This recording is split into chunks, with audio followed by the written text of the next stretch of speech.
right, good evening, everybody. It is 6 o'clock. It is September the 8th. This is the Town of Spencer board meeting for the month of September. And call the meeting to order. We do have a full board present here this evening. And with that, Mayor Pro Tem Patty Seacrest will be giving our invocation. Please bow your head as we pray. Dear wise and loving Father, thank you for your abundant blessings as our beautiful day happened today. Thank you for the opportunity to be involved in useful and productive. Please guide our elected officials, employees, boards, and citizens in their efforts to make our town an example of positive growth in our state and nation. It is in your most blessed name that we pray. Amen. Amen. And if you will rise for the Pledge of Allegiance, I'd like to recognize Boy Scout Troop 443. They're going to lead us in the Pledge of Allegiance. They're here for a community citizenship in the community merit badge, and so they have to participate in a community meeting. We're glad they've chosen to join us tonight. I would like for them to come up. Come on up.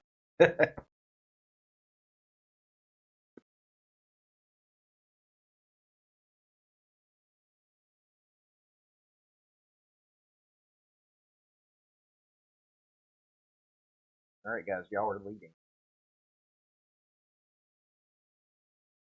Allegiance to the flag of the United States of America and to the republic for which it stands, one nation under God, indivisible, with liberty and justice for all. Thank you. Thank you. Thank you. All right, thank you, guys. Bedtime late. Hopefully I promised them it wouldn't be a midnight meeting tonight. Good. Somebody knock on wood, please. Don't make promises you can't keep. Beat you to it. No, you didn't. It's kind of hollow.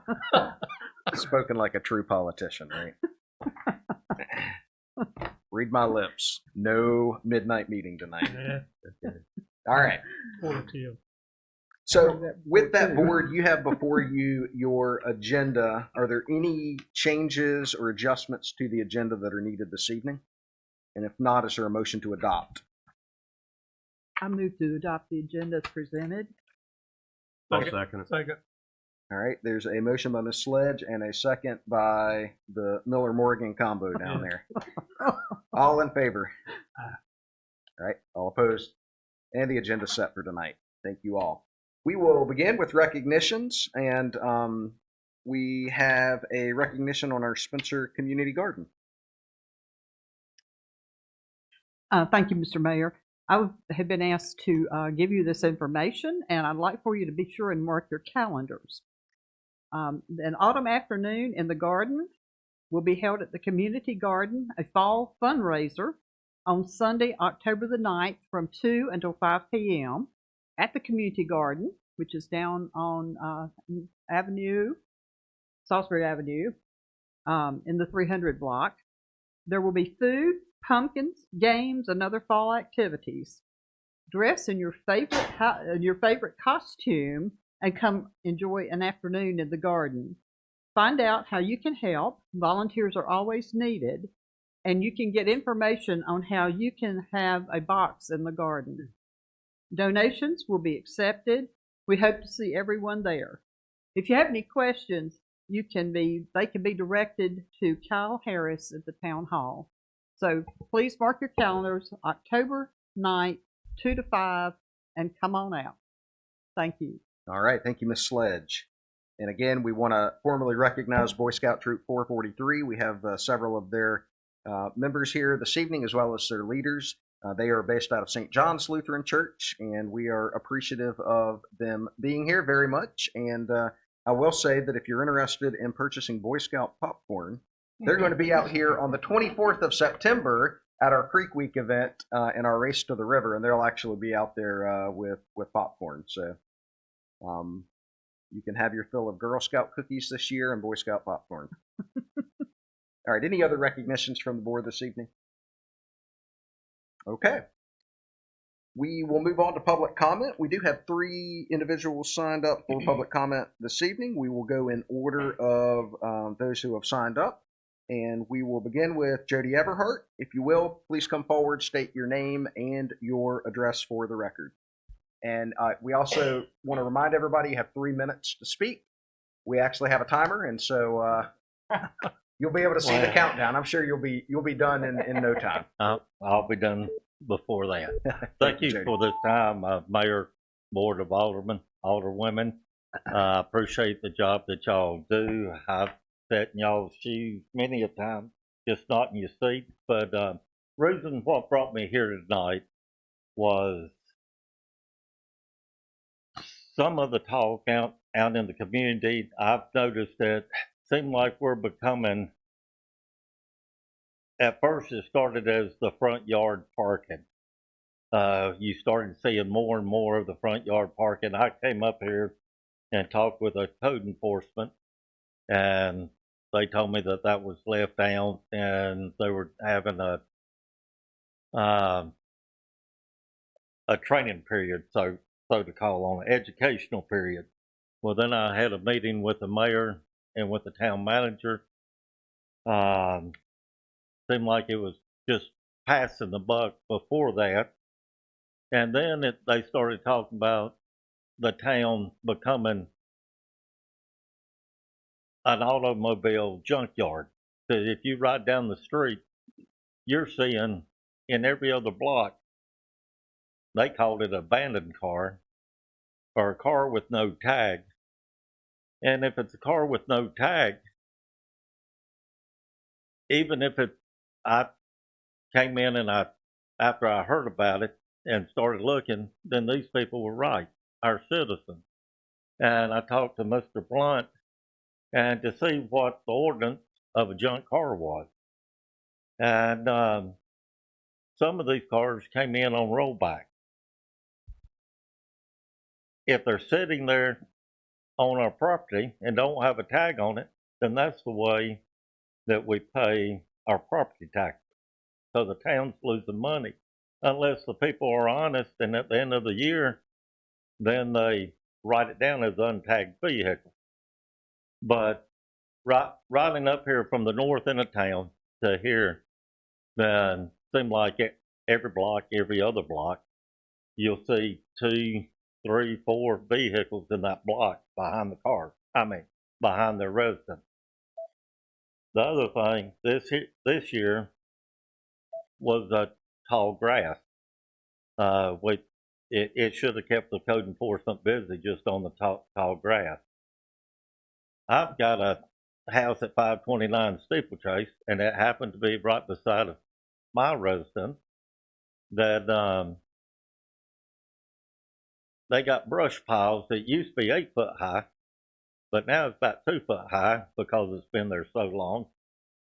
The code enforcement was notified about it, and you have about knee-high grass around it. So we need to take care and hire more code enforcement if our code enforcement is not significant. Thank you, Mr. Everhart. Thank you. All right, next is Michael Chapman. Good evening, board, ladies and gentlemen. It's a pleasure to be up here. I've never been up to Spencer for one of your meetings. I have appeared before a lot of other councils, and the school board knows me very well. I am running for school board in Boston Heights area, so I'm not running against you, Rashid. So don't take a deep breath there. So I just want to let you know that anytime you can call on me, I'd be happy to. My whole emphasis is on the education of our children. You followed a lot of the newspapers. I do a lot of editorials about it, about how bad our system is, and we need a lot of improvements, and that goes countywide. Our children can't read. Our children can't do math, and I don't care where it is or what school it is. There are problems everywhere. Every time you turn around, there's something going on in the school system, either with pay stuff or pay raises or not taxing people. So we've got some big problems ahead, and I know from just being around the county and talking to a lot of people, it doesn't matter what part of the county it is, people are really concerned. about it. You either have children or grandchildren, nieces, nephews, but you are a taxpayer also. And I know for council, that's always a concern for your citizens. Well, our school board spends hemorrhages taxes like you wouldn't believe. And some of you probably do keep up with that. But thank you again for letting me come up. You've got a beautiful location, and I look forward to seeing it. You see a yellow school bus going around, and it's got Chapman on the side, that's my campaign bus. I've had it in a lot of parades so far. I just hadn't seen y'all's parade up here, so I may have to just ride around your neighborhood a little bit, let everybody see my school bus. But thank you very much. Y'all have a good evening. Thank you. Call me. All right, next we have Hen Hinderlight and Shari Graham to talk to us about the upcoming parade for the holidays. Welcome, ladies. Thank you. Shari and I are here along with two other of our parade committee, Kathy Griffith and Meredith McDaniel. Mayor Williams has been coming to our parade meetings. He started last year. We're trying very hard to get the town of Spencer involved, and it's kind of crucial that we have this discussion. We're going to just give you a few little facts for you to mull over.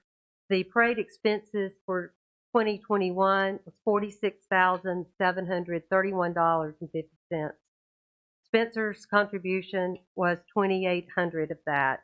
We received a $2,500 sponsorship from InnoSpec. They had 3 floats entered for $100 each: North Rowan Schools, Town of Spencer, and Kittyland. The Salisbury contribution was $42,931. Mayor Williams has asked us to come up with some ways that maybe Spencer could help absorb some of these costs. The first obvious one is sponsorship. We need some help from Spencer. Traditionally, it's been a one parade for both towns, but it's to the point where it's really not fair. It's really not fair to the citizens in Salisbury and the businesses that are sponsoring the parade. Some potential ways that Spencer could absorb would be to pay for the porta toilets, sweatshirts for volunteers, signage, insurance, reserve seating in Spencer, help us with the special entertainment such as surf per and mariachi. I mention those because we pay them by the hour, and having 2 segments of the parade cost us more money. Volunteers, we need 30 for Spencer. Last year we had 4, and they left as soon as the parade started. The parade doesn't end there. We need sponsors and volunteers in Spencer from lineup to cleanup. Sorry. And then some things we want you to absorb and not decide tonight, but we think they're important points of discussion is the parade has been a joint venture for both towns working together as one cohesive event. Some entrants request one parade only because moving from town to town is difficult for them. We have dance troupes that have to rent buses, and they don't have a lot of money, so they have to transport their children from one point to the starting point of the next parade. The train no longer stops in Salisbury. We used to be able to stop the train. We can't do that anymore, so now there's a risk of stopping. We have to wait, and there's a delay. That's some things we need to address. A big entry that we're trying to do this year is a helium balloon. That's a difficult thing because if Spencer wanted to have a helium balloon, you'd probably have to get your own. You'd have to absorb that cost because we can't transport a helium, like a Macy's Day balloon, from Spencer to Salisbury for that route. Long-term vision. We know that you have Winterfest. It's become a huge tradition here. Is it going to be a tradition? Is it going to keep going?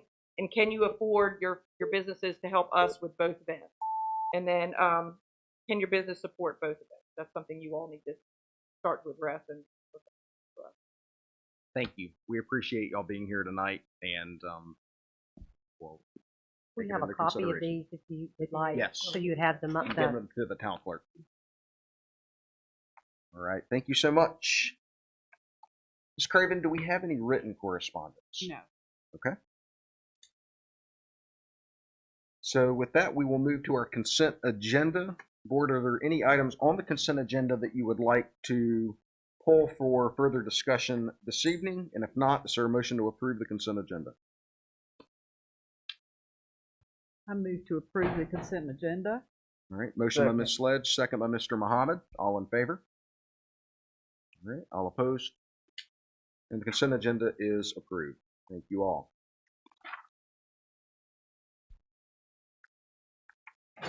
Next item is to consider receiving a presentation on our fiscal year 2021-2022 audit.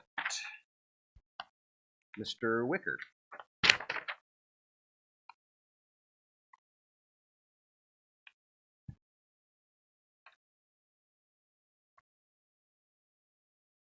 Good evening, ladies and gentlemen.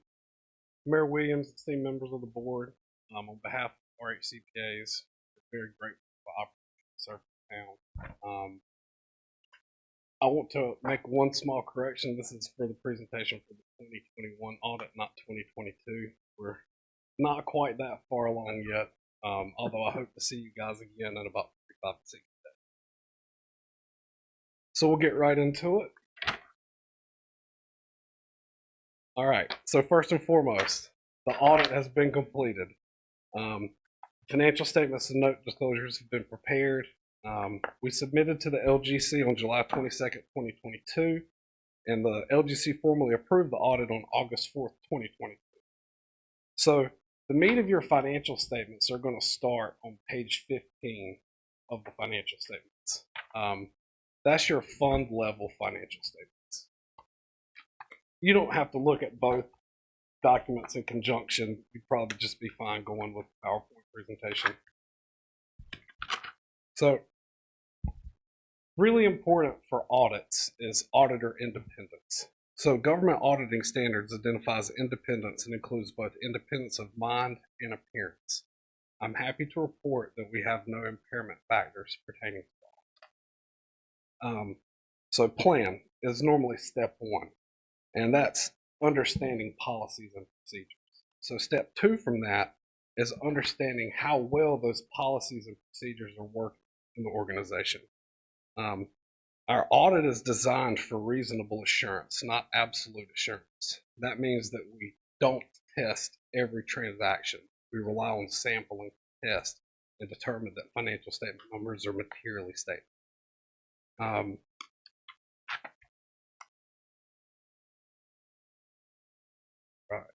So the opinion. For the basic financial statements, we've expressed an unmodified opinion, and that is the best opinion that you can get. That's what you want. You want to avoid any modifications to the audit opinion. And so, very happy to report we did issue an unmodified opinion. So there's some required supplementary information within your financial statement. That's going to consist of management's discussion and analysis, and then your pension, liability, and contributions reports. So with RSI, we apply certain limited procedures in regard to RSI. It's not actually opined on like the financial statements themselves. And so some of that consists of inquiries with management and regarding the preparation and agreement of that underlying data and through some of our actual audit procedures as well. Your individual fund statements and schedules, they're presented on page 52, or they begin on page 52. And these present the financial results for individual funds, along with your budget and actual report and some statistical information. I do have to point out that we did note one material weakness and one significant deficiency. And I didn't write down the page number in your financial statements, but the finding was 2021-001, and it's titled General Ledger. And that material weakness was assessed because of the numerous material audit adjustments we had to record to properly state your account balances.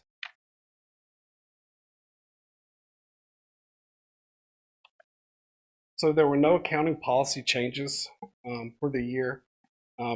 Estimates did appear reasonable. We had no disagreements with management, and I'm happy to report that we had no significant difficulties encountered. So we had complete cooperation from all town staff. So we're going to move a little bit into your results from operations. So this first graph here is a general fund summary, and it's looking at your revenues and expenditures for 2021 as compared to 2020. Your revenues increased from $3,268,140 to $3,474,634, and your expenditures also increased from $3,474,634 $14,790 to $3,665,458. So for most municipalities, your general fund is going to be your largest operating fund. And it is common for your expenditures to exceed your revenues, and that's mostly based on timing. So the modified accrual basis of accounting has different revenue recognition as compared to actual GAAP, where a revenue is recorded when earned. So modified accrual basis of accounting says that a revenue is earned when you've earned it and it's available for your use. So technically, I want to say like a month of your sales tax reporting would actually be recorded as revenue in the next year.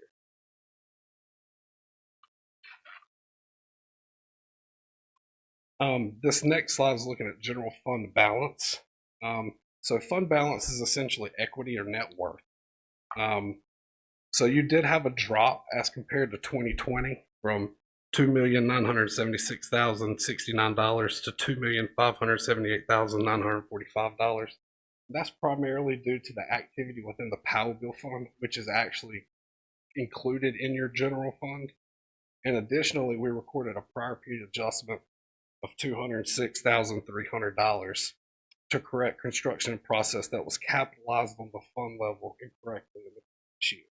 And just to speak to that a little bit, the fund level financial statements for government type funds do not recognize capital assets. That's only recognized at your government wide level. And so that's why that prior period adjustment was.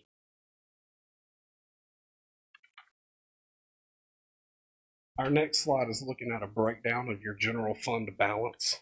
I know it's kind of hard to see with the colors, but the red is 11%, and that's assigned for subsequent years' expenditures in your budget. The orange is 12%, and that's your restricted by state stabilization. The state implemented the statute to help improve and maintain the fiscal health of governmental organizations. Your yellow is also 11%. That's restricted for streets. It's the Powell Bill. And 66% is green, and that's the amount that remains unassigned.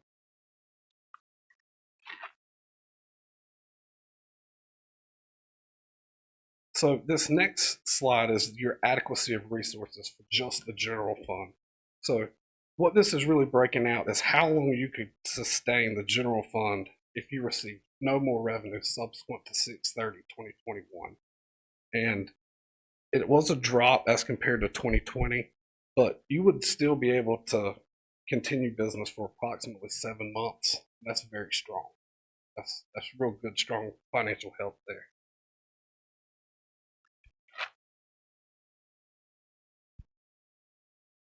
This next slide is looking at general fund balance as a percentage of expenditures.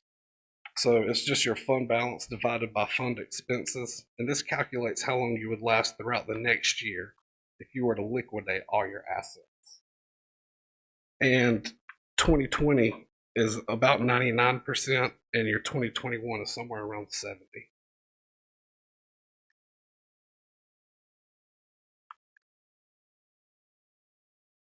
This slide, we're looking at your property taxes year over year. This is your largest source of revenue as a town.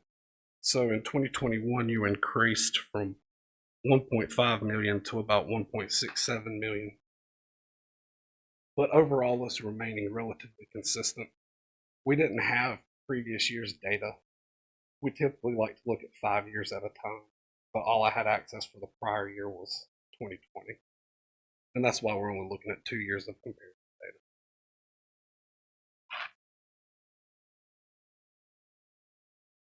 This next slide, we're looking at a breakdown of your expenses in the general fund.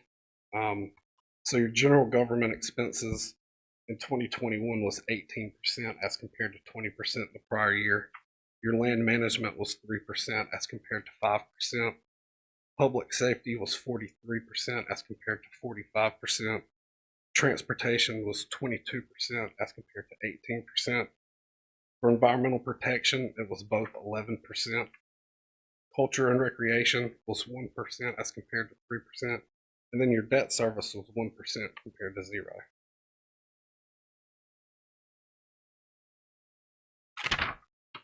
Major takeaways, again, unmodified opinion was issued. That's the opinion that you want. Your overall financial condition, I think, is very strong, although you did have a general fund decrease of $190,000 in the year. And your ending general fund balance was $2,578,945. Park Plaza Municipal Complex had an year-end fund balance of $2,389,608, and your total other non-major funds had ending fund balance of $130,533. And again, we had no disagreements with management and no difficulties encountered in dealing with staff of the town. So thank y'all very much for that. Any questions? Thank you, Mr. Wicker. Are there questions from the board this evening?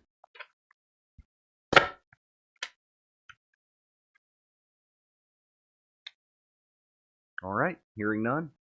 Thank you. You do have one? Yeah, Okay. I was flipping back through my pages. You mentioned the material weakness and the significant deficiencies, segregation of duties. Yes, ma'am. So strong internal controls requires that you have an adequate segregation of duties.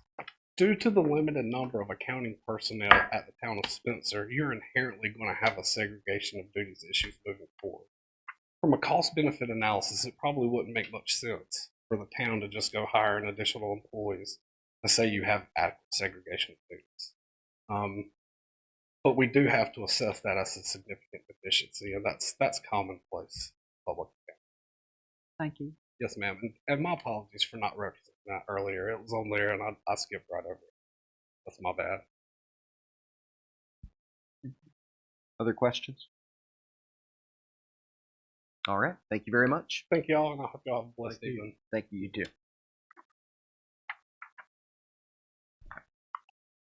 All right. Our next item is to consider adopting revised conditional zoning on the auto restoration business at 200 South Salisbury Avenue. We'll invite Mr. Blunt forward. Mr. Chairman, members of the board, hopefully this is the last time I'll get to speak on this subject, but I don't have confidence. Let's see. There we are. This is the same PowerPoint presentation that I gave you on Thursday, but I have added a few slides based on the email I sent you, Mr. Wentz's suggestions for a few slight modifications. So we'll just run through this quickly again, if you don't mind, for the public's benefit. This is an overhead view of the existing operation based on 2012 photography.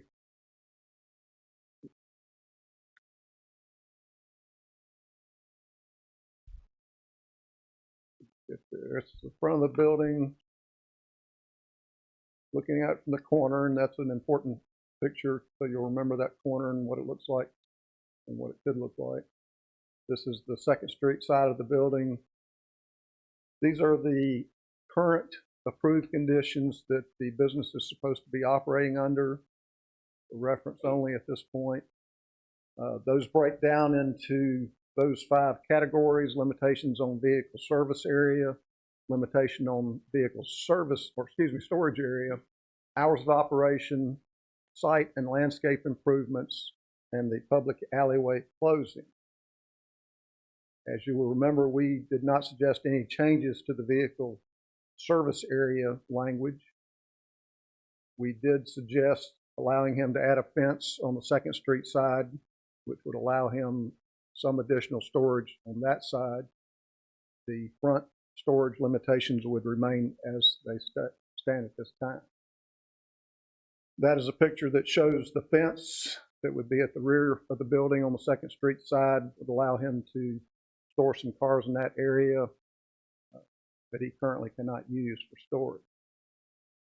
The hours of operation, the current limitations we think are too extreme, and we would suggest modifying those or eliminating them altogether. If you're going to modify, we had suggested going to 8 a.m. to 7 p.m. Monday through Saturday. On the landscape improvements, we are suggesting that some improvements be made, and I will show you in a future slide those visually. But we do feel that the work on the corner should be handled by the town. Again, this corner that you see in that picture to the lower right is pretty broken up. The curbing is pretty much gone. This is outside of the property line of the business. It's in the road right away. DOT has replaced the sidewalk and the access ramp at that point. We feel that the town should take care of that corner. This is the improvements to the landscaping that I mentioned. This is what we are suggesting. Some shrubbery and trees along the 2nd Street side, along what would be the new fence, if you approve that modification, along the existing 2nd Street side of the building. And then on the Salisbury Avenue side, trees along the front of the building, improvements to the parking lot by putting up some type of landscaping timbers or pavers or something to block off that corner to traffic, and then doing away with the grass that's still in that area and putting in gravel to cover that whole rectangular area. We think all those would be improvements to the attractiveness of the building going forward. The public alleyway closure that was mentioned in the original conditions, as I mentioned before, is no longer pertinent, and we're suggesting that be stricken from the condition. Now, Mr. Went did send in some suggestions for slight modifications to those suggested conditions. I have sent you this by email, so you had a chance to read it prior to coming to the meeting, I'm sure. And since I can't read it at that distance, let me get a paper copy out. Mr. Went suggested in his earlier edits, he had suggested that the tenant of the building be allowed to not service equipment at the rear of the building in the open area, but that he would be able to stage cars there and disassemble them slightly. All the work would still take place inside of the building. In my comments to you previously, I assumed from your previous comments and the comments of Chief Lanning that that would probably not be acceptable. Mr. Went wanted to clarify in the blue there that he is not suggesting that he be allowed to paint outside the building, only to disassemble and stage vehicles in that area. So that would be up to you to consider that.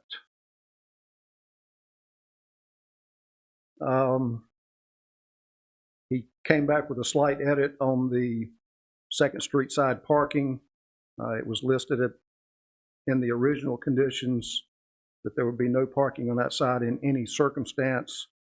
He added basically saying that as long as they were blocked from view, that you could park on that side. Again, if you approve the fencing that we suggested, then those cars would be out of view and they would be allowed. So we're in agreement on that one. And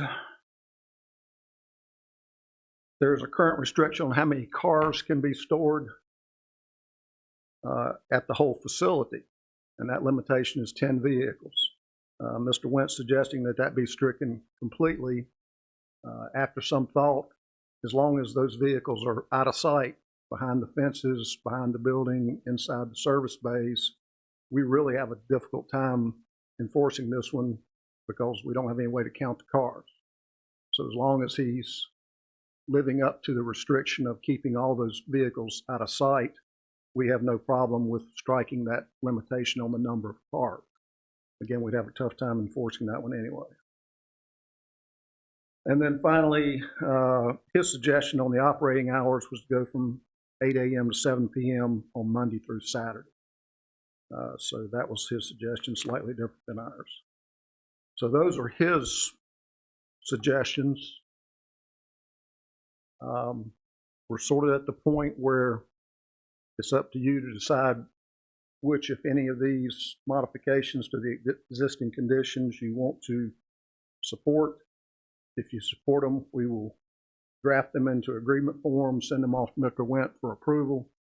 And once they're approved, we will start enforcing those as the active conditions. I'll be glad to answer any questions. All right. Thank you, Mr. Blunt. Does the board have questions? I got a question. What kind of fencing are we talking about off the Second Street? I know you said 6 foot high, but what kind of fence? We see the post, but what goes around the post? It would be a wood privacy fence, butted together, no openings in the fence. And we've said 6 feet. It may have to be taller than that because it has to block the view of the vehicles from Second Street. I'm not sure if a 6 foot will do it or not. Yeah, that was one of my suggestions. If we do allow it, I think we should go at least 8 foot as far as that goes. Okay. I think that would be. I don't think 6 foot is going to cover those vehicles. So I'm concerned about what kind of fencing we're going to put there if we're going to allow it, and also the height of that fencing as far as that goes. Okay. What I will say is that however you pass the motion is what we will pass on to them as the conditions. So if that's part of your motion to make that an 8 foot solid wood privacy fence, that's the way we will draft it. Okay, other questions? All right, I have another question. Now, if he's not in compliance, say for example, we catch him again painting outside, he's sworn, Mr. Went is warned, is that correct? If there is a violation of the conditions, right, we have several routes towards enforcing. The worst of those is to find him in violation of the conditions and have you vote to revoke the conditional use or the conditional zoning. At that point, it would go back to the original zoning. We would send him a notice to cease and desist his operation because it's not allowed in the original zoning classification. And then if he didn't cease and desist, we would go to court and let a judge tell him to cease and desist. That would probably lead to further litigation. The other ways to enforce it are just like we would enforce any code violation concerning your grass being too high. We would give you a notice that you're in violation. If you didn't fix it, you could be fined, or we could mitigate the situation ourselves and send him a bill for it. The fine is an escalating fine, and then it becomes a daily fine once he's notified of that. So it adds up fairly quickly. The mitigation part of it, if he were to go back to parking cars in the front lot, we could actually go down there and tow them off, send him a bill for the towing and storage. So there's various levels of enforcement. In this particular case, we would probably come back to you and ask which way you wanted to follow. Okay, so you're not recommending any type of... I would, as a habit, start with the least and go to the most. So, all right, that's what I want to know, because if we can't get him to follow the rules, we'll come back to you and ask you to revoke. Okay, at that but point, one violation causes that the trigger, is that right? Well, any violation, just like letting your grass mow too high or parking a car in your front yard on the grass, okay, can get you a notice of violation, and then if you don't respond and fix the problem, then you get a notice of a fine. Okay. So it takes a little bit of time. You have to give them time to respond, but it will happen fairly quickly. Thank you. And then Mr. Dees can take it. He'll be talking to you next. Other questions? Okay. So hearing none, what is the pleasure of the board in moving forward with this item? Given all the work that's been done and the back and forth and the agreement from Mr. Went to meet those conditions, I would like to make a motion. I move that we adopt the revised conditional zoning on the auto restoration business at 200 South Salisbury Avenue based upon the approval of the conditions agreed to or agreed upon by the board and the property owner. Could I ask for a little bit of clarification, just so we can take proper action once y'all vote one way or the other? You're based on what's been presented by Mr. Blunt. Yes. So let's do this, Based on your so that proposal. everybody's clear. Let's go back through your Okay. list and make sure With to everything that was include in your revised, yeah. motion each of the items, because there's a little bit of variation based on what we've heard tonight, I think. There we are.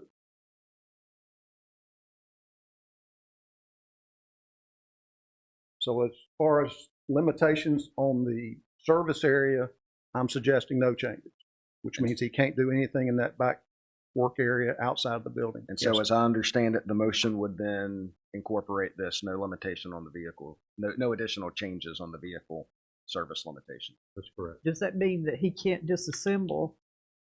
That is correct. You can't do any work outside of the building. Can't do any work outside the building. Okay, so he can't pull parts You to can't, take inside can't to be paint. painted. He can't do anything out there. Is that what you're saying? Except store vehicles. You can store vehicles out there. But again, it would be complicated to try to enforce that unless we go on the property and sit there and watch how he runs his day-to-day operation. So it's, let's get through these and then we'll go to Mr. Wentz's suggestions and maybe we should or shouldn't accept some of his ideas. On the issue of vehicle storage areas, what we're suggesting is you stick by the original conditions for the front lot, which is he can have one display car there 24 hours a day, 7 days a week. His staff can park there during the day while they're working, and customers can come and park there while they're coming to talk to him, picking up or dropping off a vehicle. So we're not suggesting any changes to that. As far as where he can store vehicles on the 2nd Street side, we're suggesting that he'd be allowed to erect a fence. And in my notes, I say it's a 6-foot fence, so that's why I wanted to go through this clarification. I don't disagree that it should be an 8-foot fence, so this would be the time to say an 8-foot fence. And so my understanding then, this would be for Mr. Morgan, who is making the motion. Does your motion include an 8-foot privacy fence? Privacy fence. Okay, Yeah. so I've noted that to be an 8-foot 8-foot. 8-foot Yes. privacy. Okay. Yes. Just want to make sure. Okay. And again, there's the picture showing where that fence would go. And the poles are already up, so you can see visually where he plans to put the fence. Hours of operation, currently it is 10 a.m. to 5 p.m. Monday through Friday, 10 a.m. to 3 p.m. on Saturday, and closed on Sunday. I was suggesting 8 a.m. to 7 p.m. Monday through Saturday.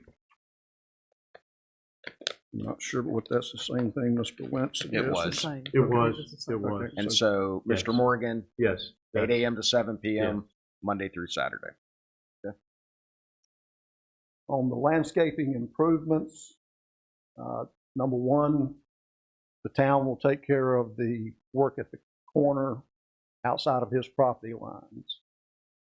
The original conditions had him doing that work, and that's why this has been changed.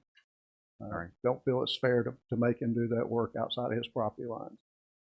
But we are going to require that you do the landscaping that's shown on the following map drawing image. And that as a part of that, he block off that corner as a part of his parking lot improvement. And that's the drawing of the corner showing the work the town would take care of. And I'm not tying the town's hands to doing that immediately. It could be done after next year's budget if there's no funds available at this time. But we would be tying Mr. Wentz's hands to that drawing right there. And that would be the landscaping along the side of the building. And it would also close off that entrance. It would close off that corner entranceway. Sounds like a really good Eagle Scout project. Those are I gonna got a be- question. Yes, Do sir. we have a actual timetable when Mr. Went has to complete this landscaping work? Because I saw something about this not in the fall or something like that. When this was first presented to you, it was the middle of the summer. Right. And at that time, we recommended that he be allowed to delay this until the appropriate planting time. We are soon approaching that. November is prime time for planting trees and bushes. So we would include in this condition that it be started no later than probably November and completed by, say, December. I would like to suggest that we put some kind of deadline on this thing so this don't drag out. By the end of the calendar year. Okay, that's fine. But I think it should be spelled out that we expect him to do this by that time. And what looks like grass there will become a gravel lot. Is that correct? He parks vehicles there now, so yes, we don't Okay. want him parking on grass, so we would include scraping out that grass and putting down gravel. Okay, and then up the side of the building, between the building and where the trees are and the street, is that going to remain grass? Or what is that? On the Second Street side, Yes, sir. it would remain grass, yes. All right. So, Mr. Morgan, regarding this provision for the town to handle the sidewalk and the corner landscaping, and then for property owner to handle the rest of the landscaping with a provision by the end of the calendar By year. the end of the calendar. All right. Okay, so the public alleyway closure is of no consequence at this time because it's not desired by the neighboring properties and would be impossible to do. Now, that's the basis of your motion now with those two slight modifications, the 8-foot fence and the finish by the end of the calendar year on the landscaping. Mr. Went had suggested that he be allowed to disassemble cars, take a door off, take a trunk off, whatever it is, in that area behind the building, take it in and paint it inside, and then bring it back out and put it on the car. Or possibly pull the car into a bay and take the door off, take the trunk lid off, take them into the paint booth, and while he's working on that, take that slightly disassembled car back out in that open area behind the building. As long as he's limited to not doing any actual work out there, I don't see a real problem with it. So that would be Mr. Went's suggestion, is that he be allowed to disassemble cars, take parts off that will be brought inside to be worked on. He's not going to be out in that open area doing work. He would be allowed to stage cars, is what I'm thinking of it is the word for it, stage cars. We just need to be very careful with how we clarify that. Yeah, that because needs the to way be I very read specific. this, we need to stipulate that no surface prep can occur out there either. Okay. Because we don't want them sanding and doing all of that outside either. Does that also include the storage area on Second Street that in this enclosed area there? Well, I think anything where we're going to be, where there's going to be dust, where there's going to be spray, that sort of thing needs to be in an enclosed. Okay, I just want to clarify that. Yeah. So I totally agree. And the Second Street side, in my mind, is purely storage. I don't think there should be any work done in that area. Okay, let's make sure he understands. And we'll spell that out. The area right behind this building where the rear bay door is the area that Mr. Wynn is requesting that he be allowed to do some light disassembly.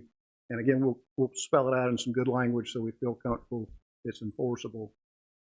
He would not be allowed to do any paint prep, any painting, anything that creates fumes, no cleaning up with solvents and things of that nature. So that no actual work would take place in that open area. It has to be done inside the building. So if you're comfortable with that, I'm comfortable with putting language in that would allow that if you want to make that a part of your motion. So Mr. Morgan, is that part of your motion?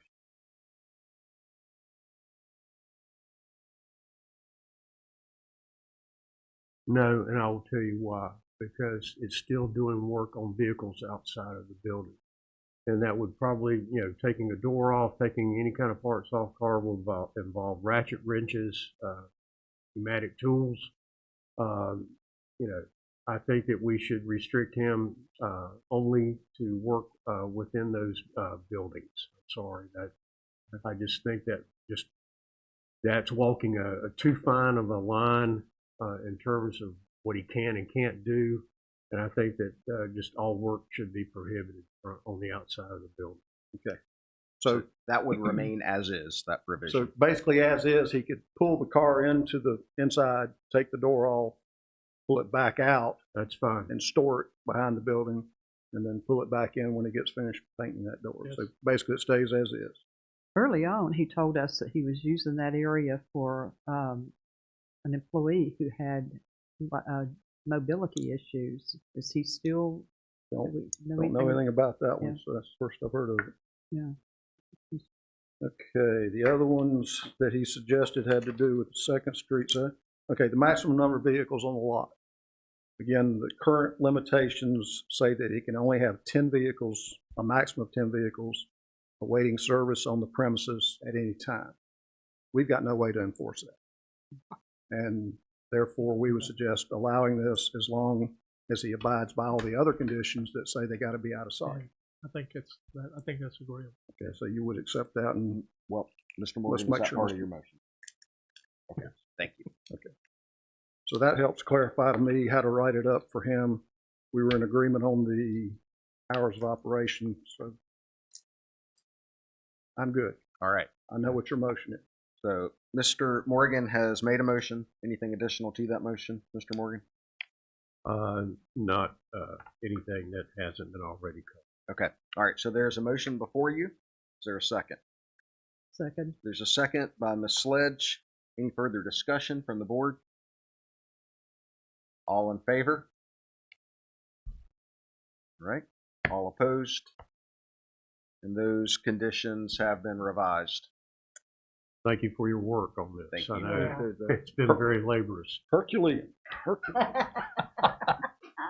Make the big money, you can do it. And that's not where you cussed a blue streak either. And you saw in your audit report that my land management costs are down 2%. I'm doing it at a lower cost.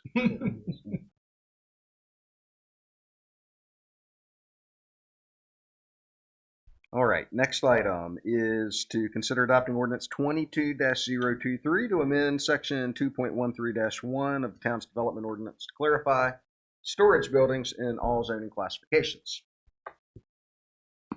So we will soon have our storage building. There it is. Same presentation exactly that you had on Thursday. So I'll just run through it very quickly for the public's edification.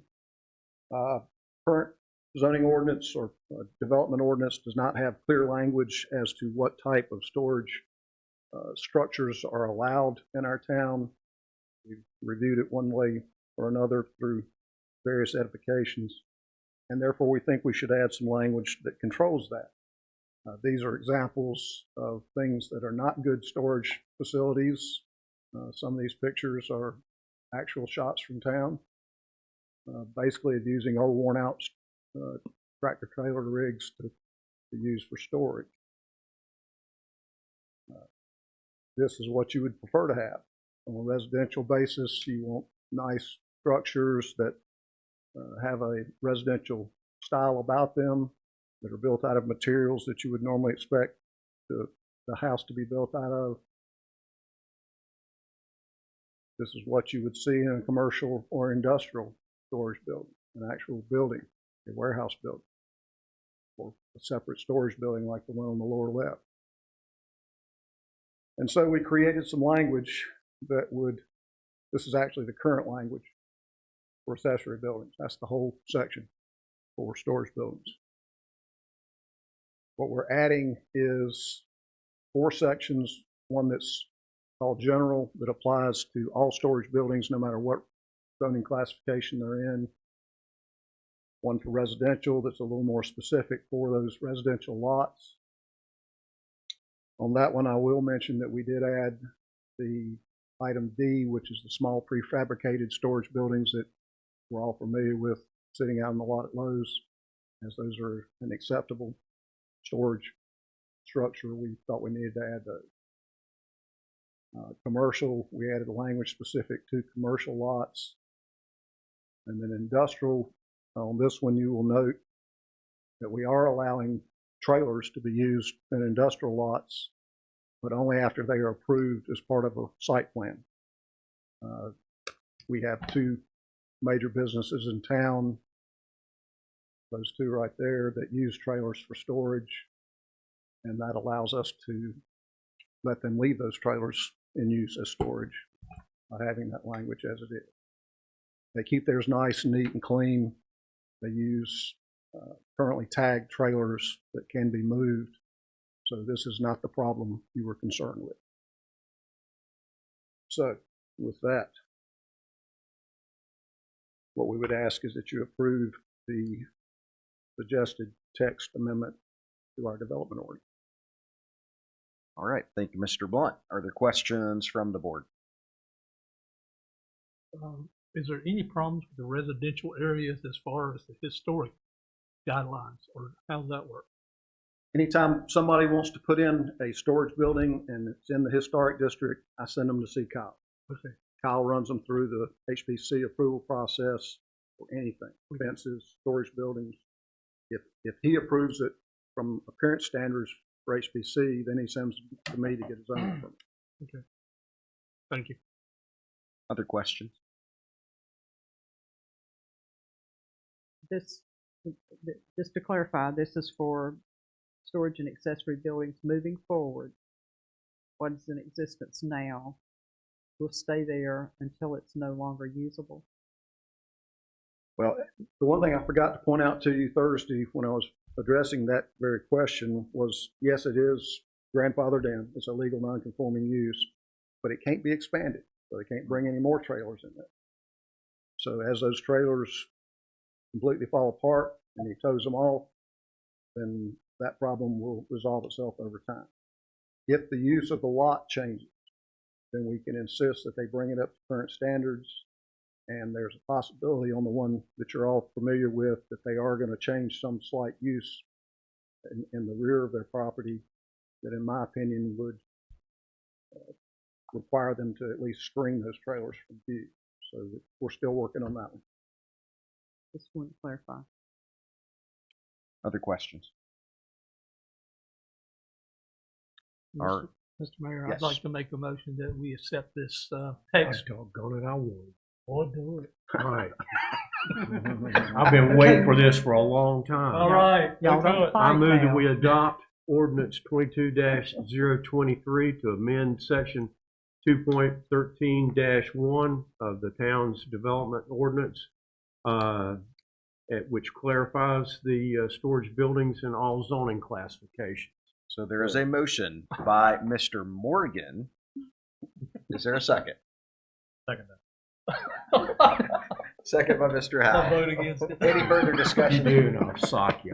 All in favor? You better put your All hand opposed? up. And that is approved. Thank you. For your work Thank on you that a as well. lot. And you do need a statement of consistency along with that. I believe Yes, that's in your we do. package.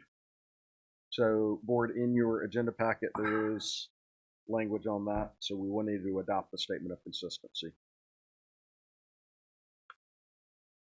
Mr. Mayor, Yes. It's your time. Okay.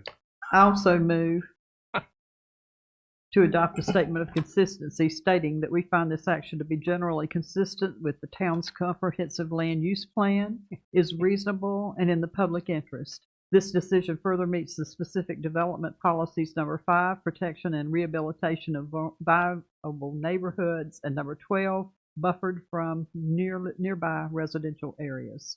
All right. Motion by Ms. Sledge. I'll second it. Second by Mr. Morgan. All in favor? All right. All opposed?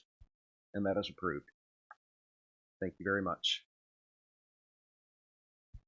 All right. And Mr. Blunt. The next one is to consider adopting ordinance 22-024 to approve short-term rentals. The short-term rental, again, has not changed from what I presented to you Thursday. This was in response to several requests to have what is called Airbnb short-term rental units above some of the commercial property in the downtown area.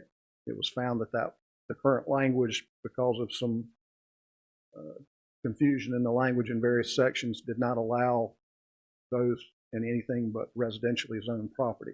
So we are making a slight tweak to the ordinance in the table of uses and in some of the language to allow them in the commercially zoned property in the downtown area. I'll run through. Again, this just tells you how we would normally look at something. This is a lot of explanation. I'm not going to go through that board. This is a table of use, and if you could actually read it, that yellow line is what we're modifying, and we're actually just going to put in there an L, well, not an L, but a notice that they have to follow certain limitations, the A designation, and then we're adding the language 10.1-39 so that when they are allowed in that zoning classification,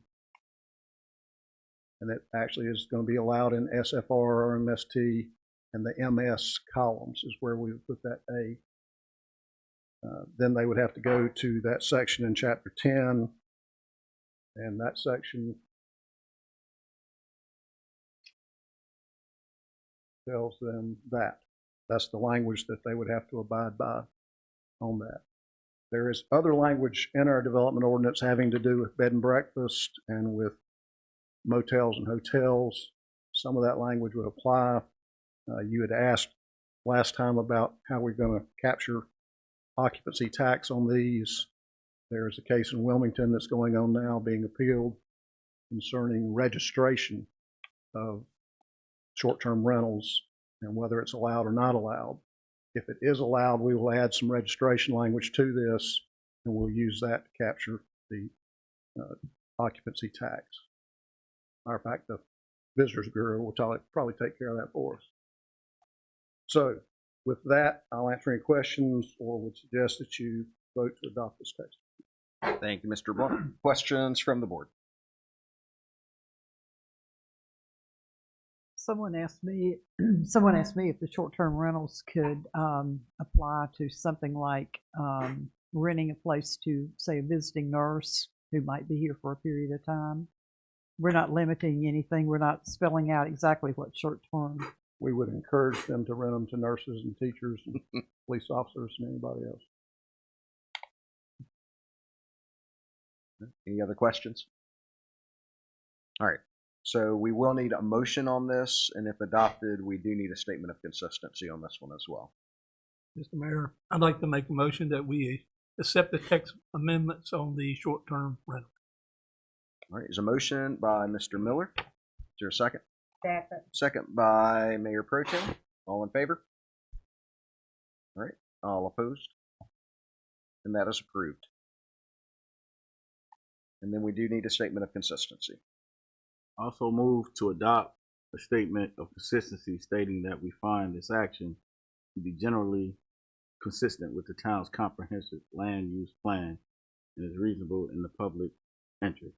This decision further meets the specific development policies, number 4, to encourage the revitalization and reuse of unused or underused structures, and number 1, encourage new and expanded industries and businesses. All right, thank you, Mr. Muhammad. Is there a second on that motion? Second. Second by Ms. Sledge. All in favor? All right, all opposed? That is approved unanimously. Okay, thank you very much, Mr. Blunt. All right, the next item is to consider adopting Resolution 22-016, supporting bike and pedestrian improvements and requesting the North Carolina General Assembly discretionary funds. You want to speak to this? Yes, thank you, Mayor. Mayor and members of the board, we talked a bit about this at your pre-agenda last week, and what you have before you in hard copy is an updated version of the resolution and some of the backup materials. But just to summarize, what we're requesting is an effort that is going to help us get down the road in terms of making the long envisioned connection to the Yadkin River and other trails around and pedestrian and bicycle improvements around the community. This is something the town's been planning for several decades, and previously there has been some federal dollars that are administered by NCDOT designated for this project. At the time that the town received this funding, the project of what was called the 3rd Street Greenway was planned to be about $4.5 million, and the federal funds for this type of project cover 80%, leaving a 20% local match. And as the project has evolved and the concept has evolved, we've gotten to the point where we want to talk with NCDOT about an updated alignment and where it is that we think this should go.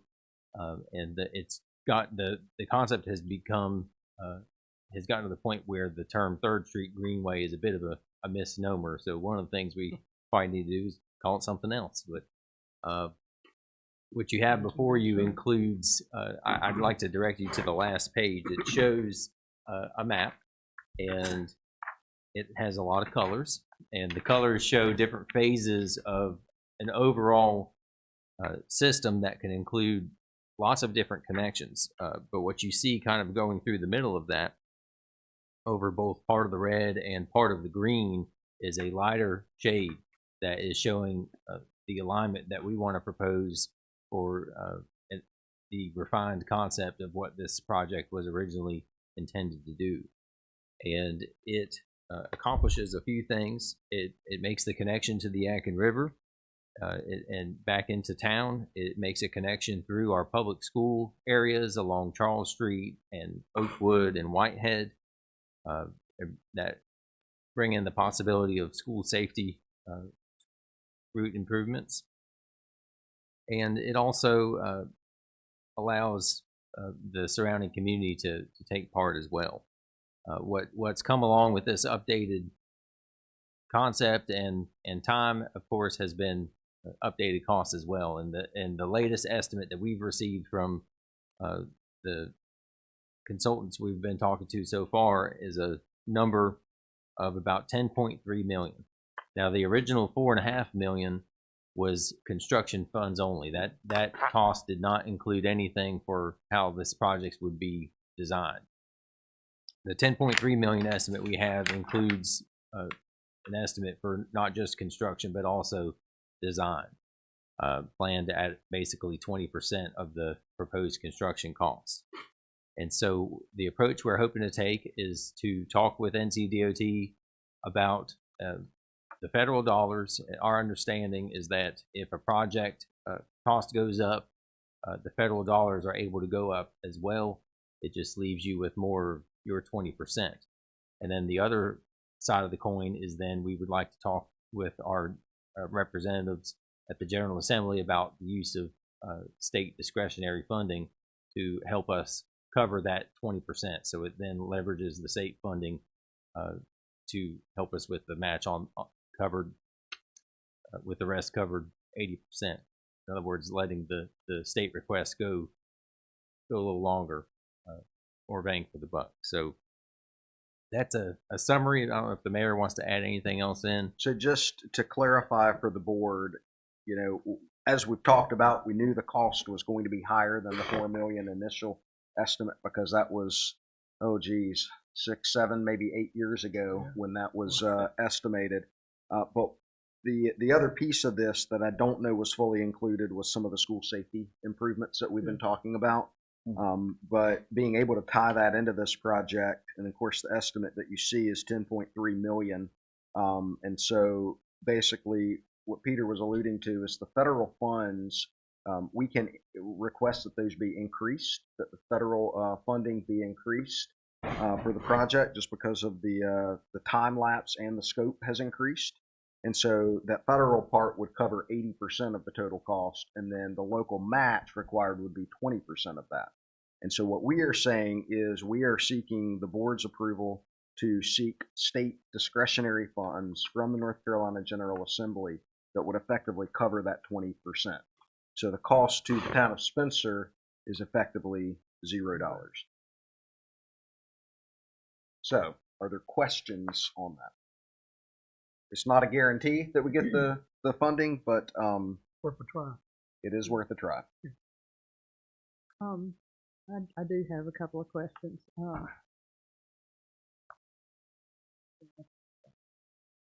Does this include anything like rights of way? Will it be within the highways right of way that it will be built? Are we going to need to purchase right of way from people up and down the streets? Do we know that? My understanding is that all of this will be done in existing right of way. Is that correct? And I think there's places where that may not fully have been decided. Right. I think generally, yes. I do know the project estimates do not include any amounts for right of way. So that's if there is a place where it's needed, which we really haven't. Looking at it at this level, it's not obvious that there would be places. Although, if you have a situation, for example, where a sidewalk's running down a place where there's not currently a sidewalk, chances are there's already some right of way there to provide for it, and you can construct the sidewalk within it. But there may be a case here and there where there may be temporary construction easements that are required if they have to get beyond the existing right of way. But basically, anything that's going to be done along a roadway, especially along state maintained roadways, because it's typically a larger right of way, Right. we should be fine and not have to purchase any additional right of way. The one thing I would point out, and I think some of that is covered in here, if any utility relocations have to happen, that is a consideration. I have some area that grass won't grow, so I'm hoping that maybe it could be paid. Are there other questions? Okay, hearing none. Is there a motion to adopt resolution 22-016 to support these bike and pedestrian improvements and request the North Carolina General Assembly discretionary funds? Mr. Mayor, I'd like to make a motion that we do consider resolution 22-016 supporting the bike and pedestrian improvements and request NCGA discretionary funds. Okay, so motion by Mr. Miller. Is there a second? Second. Second by Mayor Pro Tem. Any further discussion? All in favor? All right, all opposed? And that is approved. Thank you all. And now we have an update from our Winterfest committee, and it looks like they're all here this evening, so we'll welcome them forward to give us an update.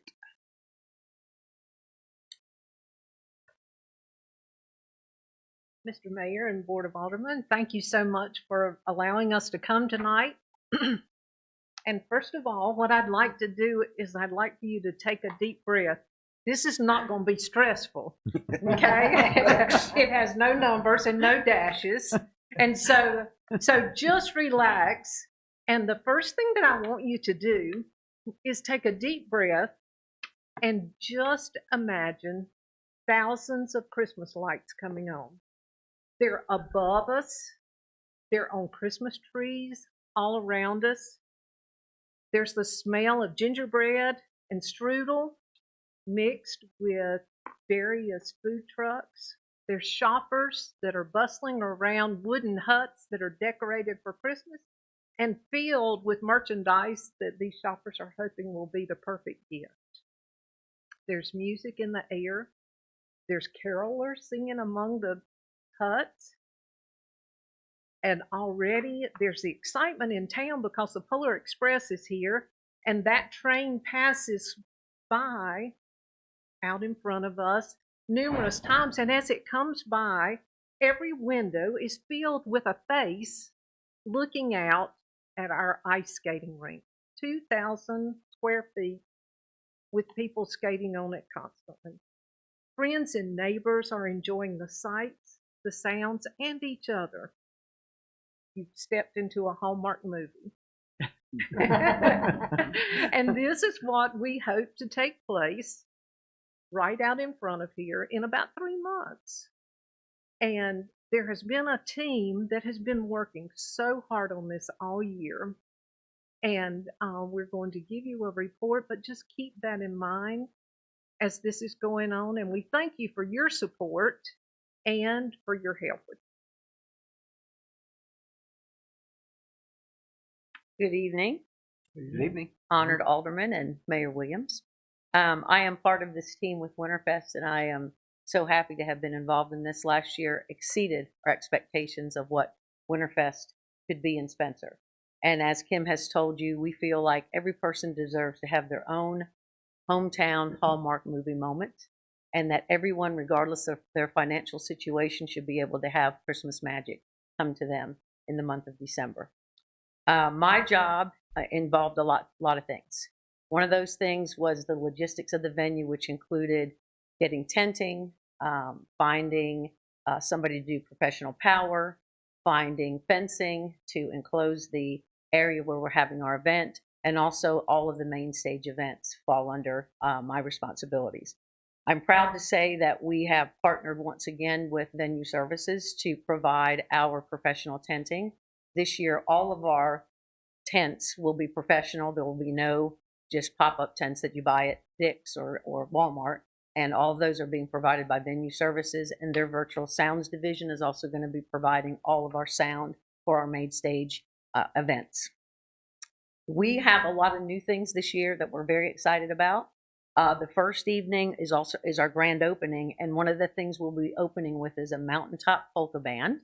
When we did a debriefing of our things at the end of last year, one thing that a lot of people told us is bring more of the German flair to your marketplace. And so we were able to find this group out of Asheville, and they will be performing and hoping to open up the festival on Friday evening.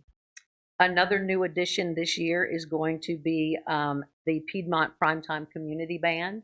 You've never had an opportunity to hear them. They are outstanding, and they will be providing music for our Veterans Salute, which will take place on Saturday, December the 3rd. We also have the regional band that is most popular, which is the Divided by Four group, and they will be our closing act. Last year, they were unable to perform due to the fact that we had to cancel our last evening's activities due to weather. Yes. We do have a printout of this. It's available for you. We do have lots of other local talent, including both of our theater groups in town. Lee Street and Piedmont Players will be performing. A lot of other groups are coming that were here last year. Our flash mob dancers that we had, the line dancers, will be back again.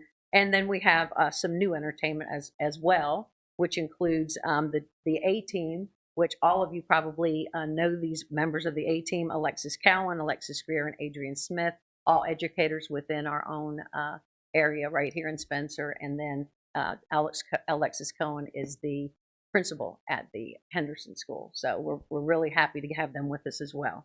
As I've said, all professional tenting. We also added more huts. Last year we had 10 huts. We're adding 10 more to bring that German flair so that our crafters will be able to display their wares that they will be selling in the huts. And we're having 10 more of those built this year. We also will be having an indoor marketplace, which is in the building that is adjacent to the one that we're in now. It's now used as storage space. And we also have professional tenting in there. Kim Lentz has a wonderful decorating committee that's going to turn that into a magical Christmas wonderland, and some of our vendors will be in there as well. Over the course of the 2 weekends, we will have about 16 different food vendors and beverage vendors. They are all not coming the same weekend, so it's going to be kind of scattered out, but over the 2 weekends, we will have 16 different vendors providing food, drink, and lots of goodies for you to enjoy, and for all of the people that attend it to enjoy it as well.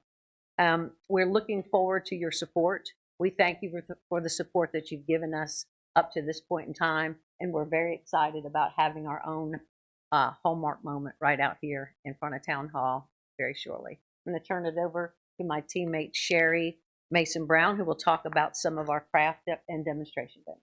Thank you. I'm the cut to the chase person on the committee, and it does sort of feel like Winterfest in here. I want to say that Sherry Morgan and Lauren West has done an amazing job lining up our vendors. So we're going to have 32 craft vendors, and Winterfest is going to have 3 huts. So we're going to be selling some merchandise as well. We also this year, which is new, have a demonstration tent. So we will have live screen printing. We will have wood carvers from Davidson County that will be carving Santa faces and things like that. And then our glass blower, who don't be concerned, he's not going to be blowing glass, but he will be doing a demonstration and talking about the process of doing the glass.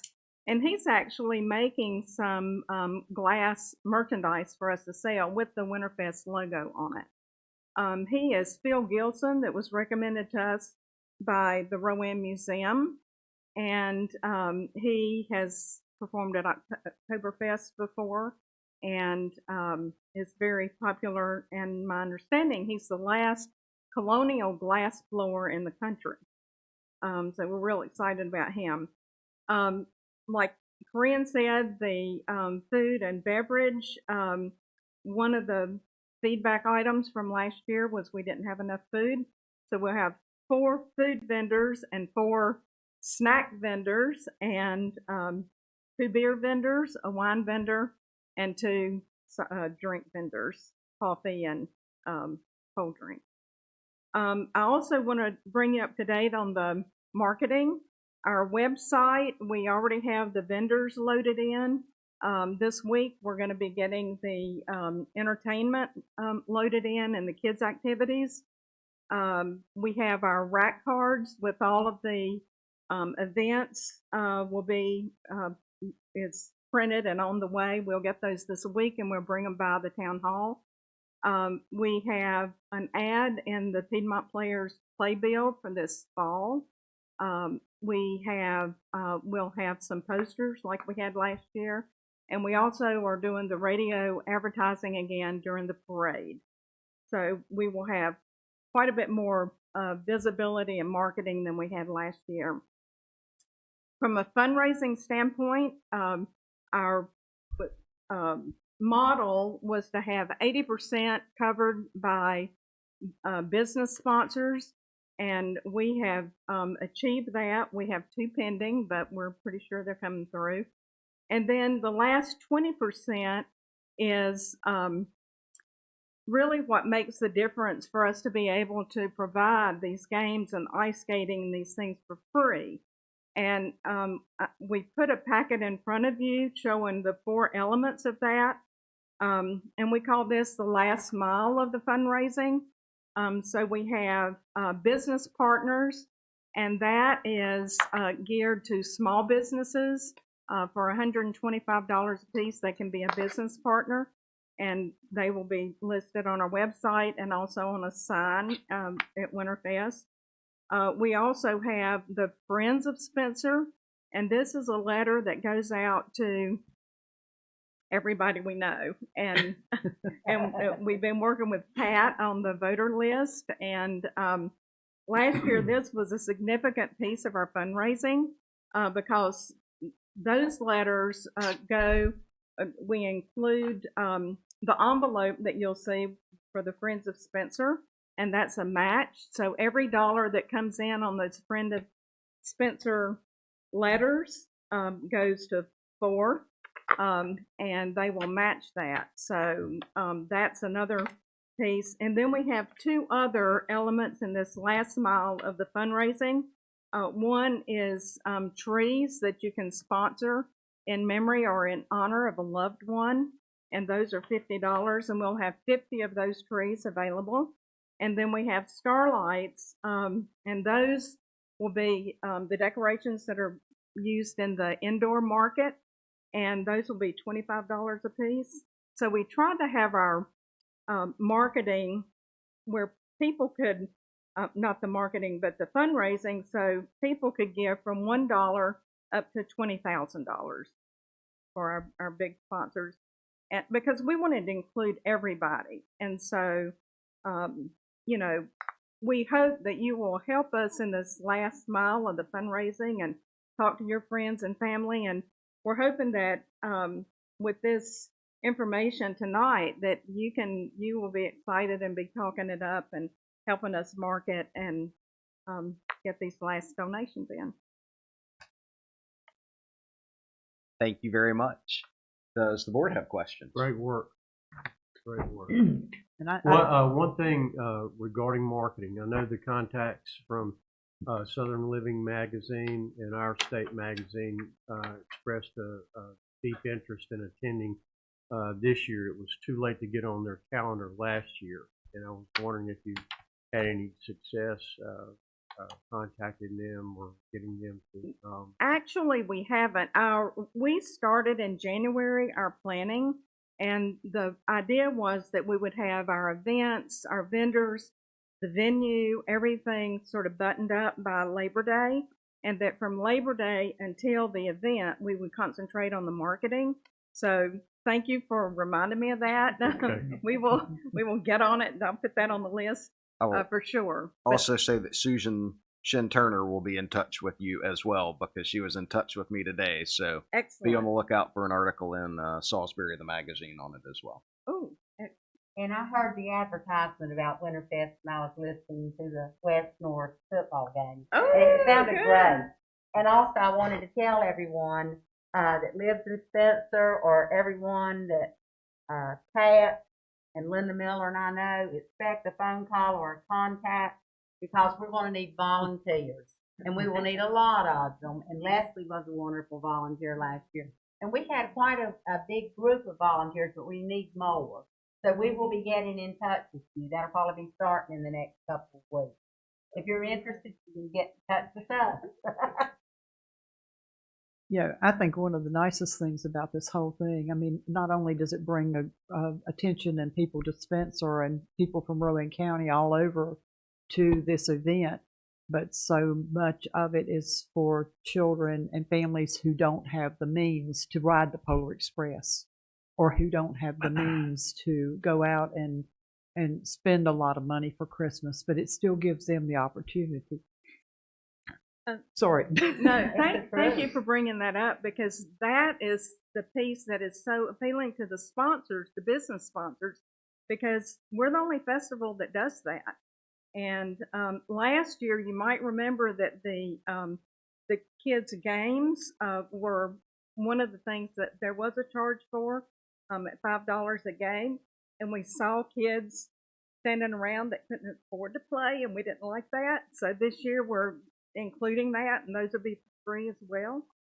So thank you. I remember being at the front gate, and people would come over and they would say, "How much does it cost to get in?" And I could say, "It's free. Come on in." And that was the point.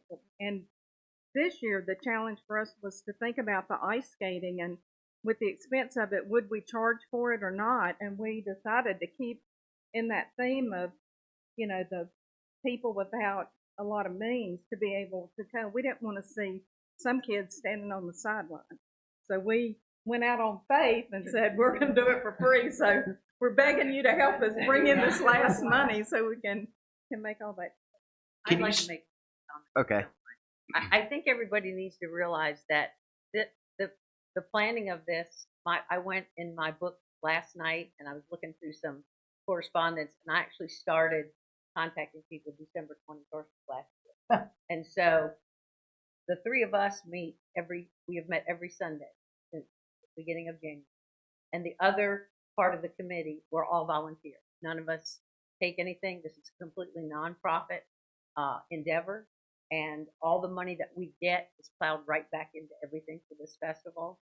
And it's amazing because even small towns like Granite Quarry and China Grove have a position for an event coordinator. They pay them. This means so much to us. It's a big part of who we are, that every child should have some kind of special Christmas experience, and they should be able to do something great. And so I just wanted to bring that to everyone's attention, that none of us get paid to do any of this, but it is a labor of love for us, and we're so thankful that the town of Spencer supports this and is 100% behind this. I was going to ask too, can you speak a little bit about the logistics for the skating? I think, are you going to require folks to sign up for times, or how are you going to handle that? We have an ice marshal that she's working that out. And we have a meeting with her coming up, and we were lucky to get her, and she's working out the logistics of that. And so to answer your question, people will have to sign up, and she's working out how that's going to take place. So that is news to come. It'll be on our website, and we will be out. And to put your mind at ease, she's an engineer. So. Oh, I know her. I'm Yeah, totally comfortable. well, I wanted everybody to know that. So she knows how to move people and how to make it. Also, it is people have information books here, that do some training, so they'll know what. The very first thing they'll to sign up if they want to ice skate, go by, sign. The other thing is that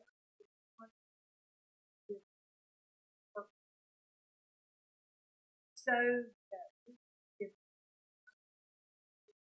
the information so they can skate before or after to give enough lead time for them.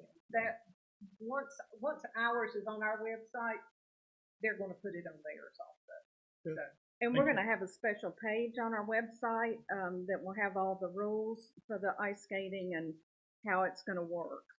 No hockey. No skating backwards. And we do have skate helpers for those of you that want to get out on the ice but are not sure if you want to take that. We have little helper things that have our logo on them, and the expectation is that you guys will set the example and come out and be some of the first skating. And I do want to say about those skate helpers that also a person in a wheelchair can use those. So that was another thing that we, really liked, the inclusive. Oh, wow. I just want to point out that the school really support this also, and we do get help from students, staff, organizations at the 3 area schools. So I wanted to let y'all know that, and we'll be calling and contacting them about specific volunteering work. All right. Thank y'all so much for all that you have done. Thank you very much. Thank you. All right, we'll move into our departmental reports at this time, and we'll invite Mr. Blunt forward for planning. There, I thought I was finished for the We night. did We thought you were too. We did too. Mayor, members of the board, you have my written report for the month. I have nothing to add to that, and I'll be glad to answer any questions. Any questions for Mr. Blunt? That's the way I like it. Thank you. All right. Thank you, sir. All right, Mr. Osborne, code enforcement. Good evening, Mr. Mayor, members of the board. I hate to say ditto, but yeah, my report. I don't have anything to add unless you have any questions. All right, any questions for Mr. Osborne? Are we adopting pandas? No, but the bamboo struggle is real. So I'm gonna put you in touch with this group of guys back here. Go ahead and talk to them because I think they want some bamboo. You know, I hope they do. So I hope they do. what we have suggested is that all the scout troops within the county, once it gets cold, no, I'm serious. Once it gets cold enough, to allow them to come in and cut down bamboo, and that will then facilitate for a contractor to come in and actually take up the root systems. So talk to them back there. Any other questions? No, but I have a citizen concern that I was going to get. I should have filled it out on the form. It's about a tree that might possibly, you probably will be familiar with. But if you have any questions, just get in touch. I'll see you. But they're just concerned that it might fall. It's not. Okay. All right. Anything else? Okay. Thank you. All right. Thank you. All right. Chief Pop, Police Department.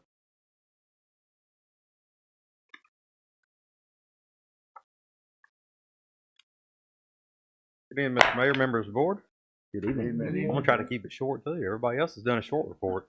Call volume for the month was about 1,347 on our activity events.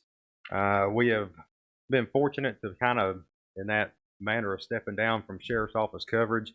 In the month of August, we have 4 coverage days, and they were partial coverage days. So instead of a 12-hour shift, they were anywhere from 6 to 8 hours. So substantially, we're still stepping down. Officer Iodi is still in field training, so she should finish up somewhere during the month of October, which will allow her to hit the street working. We're fortunate we have a Billy T cadet that has started basic law enforcement training at Stanley Community College on the 6th of this month. Unfortunately, sounds good that we've got him, and it is good, but he will not take his state exam until January. So then it will be another 2 to 3 months until he's actually ready to hit the road. So we're kind of talking off in the springtime here. But we do have him attending training, so that's a step in the right direction. On a good note, our detective spot has been hired and filled, and he will be coming to us this coming Monday. So there again, he is newer to investigations, so that he's going to have to spend some amount of time with me to get trained up and ready to go. But he is experienced, so that's good. So he is a lateral officer coming over, so he'll be able to hit the ground a lot quicker. Fortunately, also he has worked for the town of Spencer before, so his field training will be significantly less than normal. Typically, somebody that's coming back to us will be about 4 weeks instead of the standard 12. So we're going to move fairly fast on that, which will help alleviate some of this case backlog that we've had from our staffing level being down. So currently, that's going to leave us with 1 sergeant opening and 2 patrol openings. So we are still working towards being full. Unfortunately, I didn't hit my goal of being totally full up by the end of September, but we're well on our way. So a much better place than we were about a year ago this time. Good. Thank you. If you have any questions, I'd definitely be willing to answer them. Questions from the board?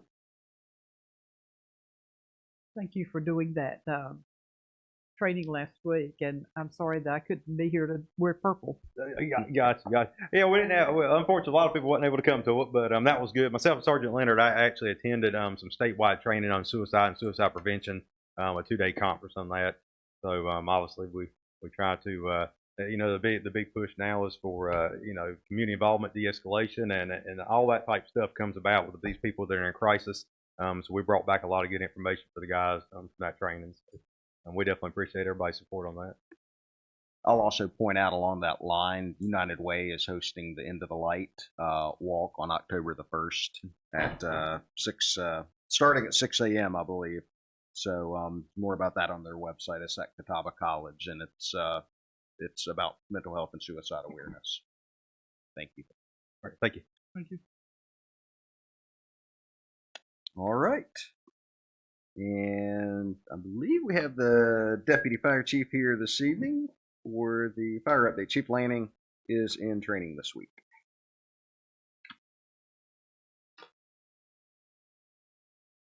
Good evening. I hope everyone is well. I know Chief Lanning briefed you on most of this at the pre-agenda meeting. Simply put, 728 through 829 calls for service for 24 fire, 57 EMS. The monthly total was 84. The yearly total for that time frame is 586. Our current yearly total is 625, and we are on track to hit 1,000 at the end of the year, possibly more, which will be a record for this town. Primary engine 751 was out of service for 2 weeks. That was repaired and returned to service. Harping back on something we talked to you about in August.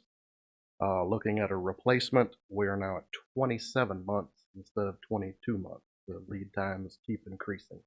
As far as equipment, grant from the State Fire Marshal's office, still awaiting the results. Our special event for Fire Prevention Week, October 15th, 11 a.m. to 2 p.m. is an open house. Got flyers going out across the community. Personnel-wise, we've put on 1 more part-time firefighter, Maggie Woolridge. Young, up-and-coming, fully certified. We have 3 additional to interview.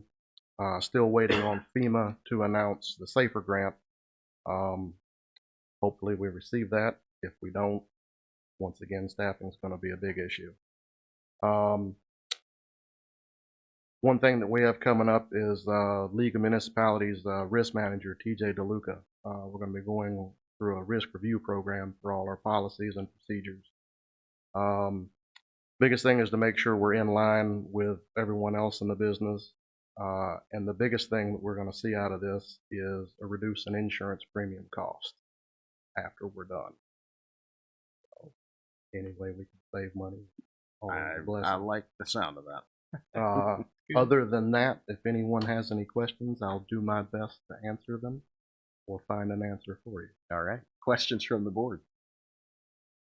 The reduction in insurance premium, is that for the firefighters? For the town itself. For the town. Okay. I know the ISO rating That is helps. for That helps with individuals. individuals. Right. Everybody else in the town, the reduction in premiums will be for our insurance. Thank you. Other questions? All right. Thank you for your work. Pass Thank our you. thanks along to the rest of the team too. All right, Mr. Kaler, Public Works.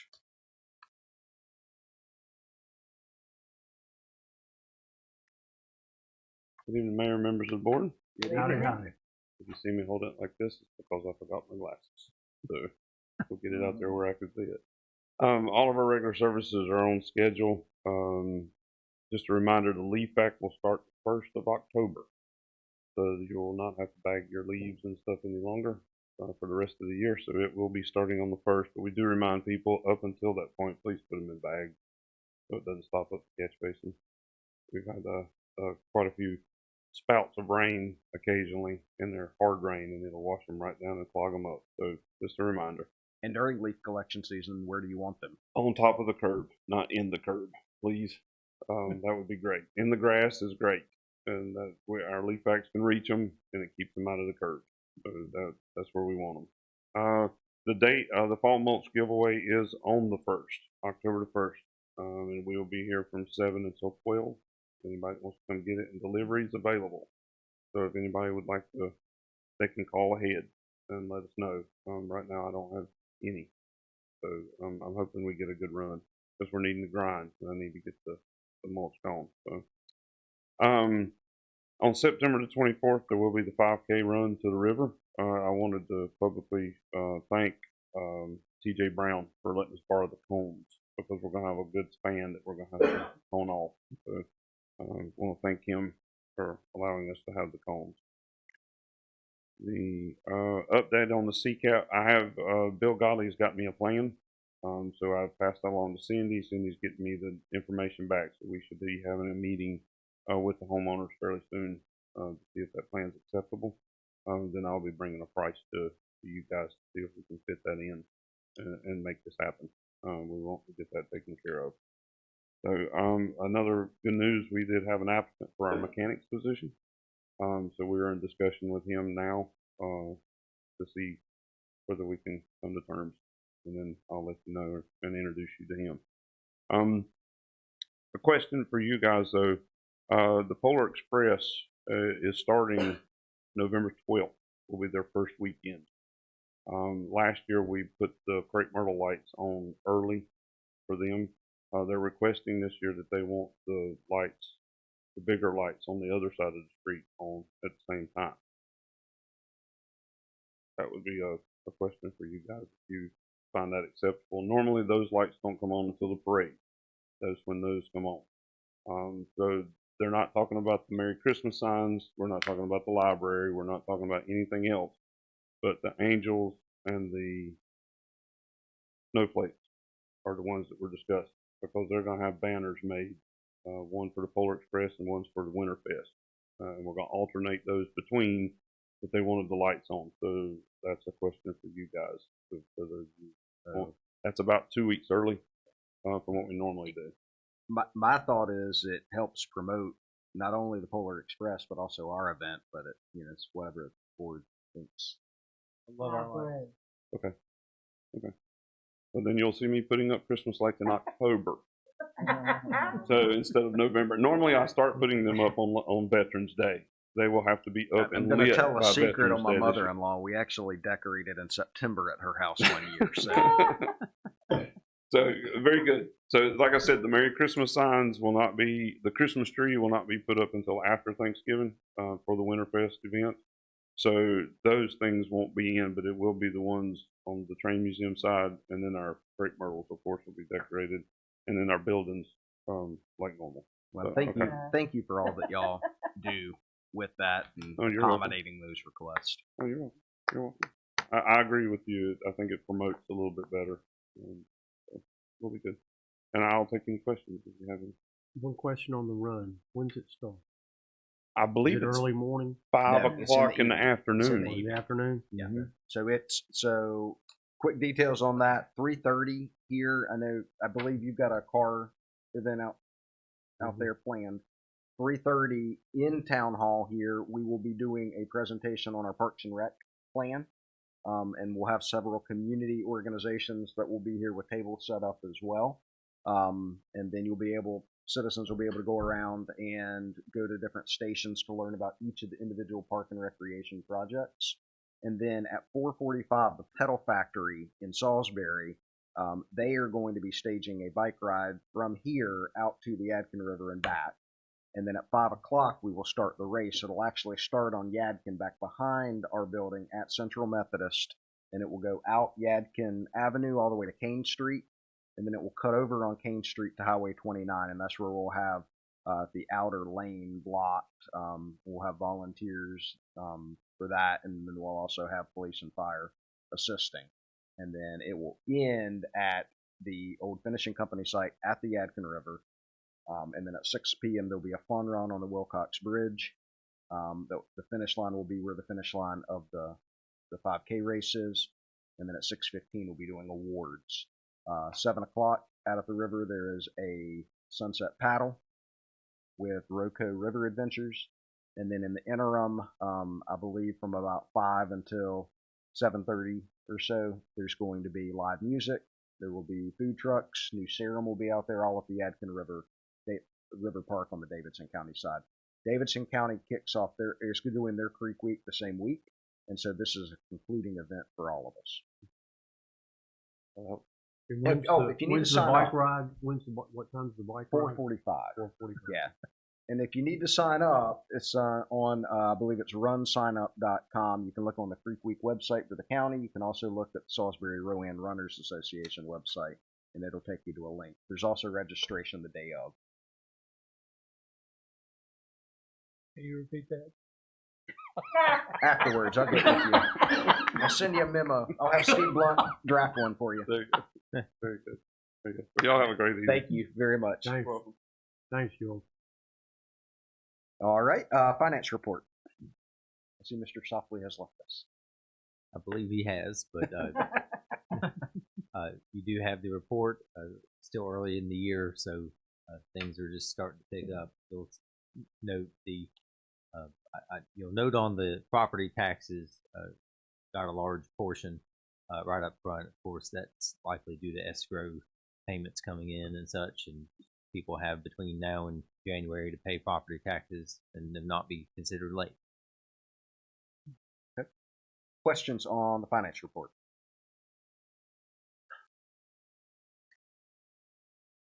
Okay, hearing none. Library report, Ms. Craven. Good evening, Mayor and board members. Beverly emailed me earlier today, and she would like for me to put an emphasis that there will be a community-wide event on October the 11th at 4 o'clock, which features the community and schools leaders, Treasurer Washington and Cynthia Rice.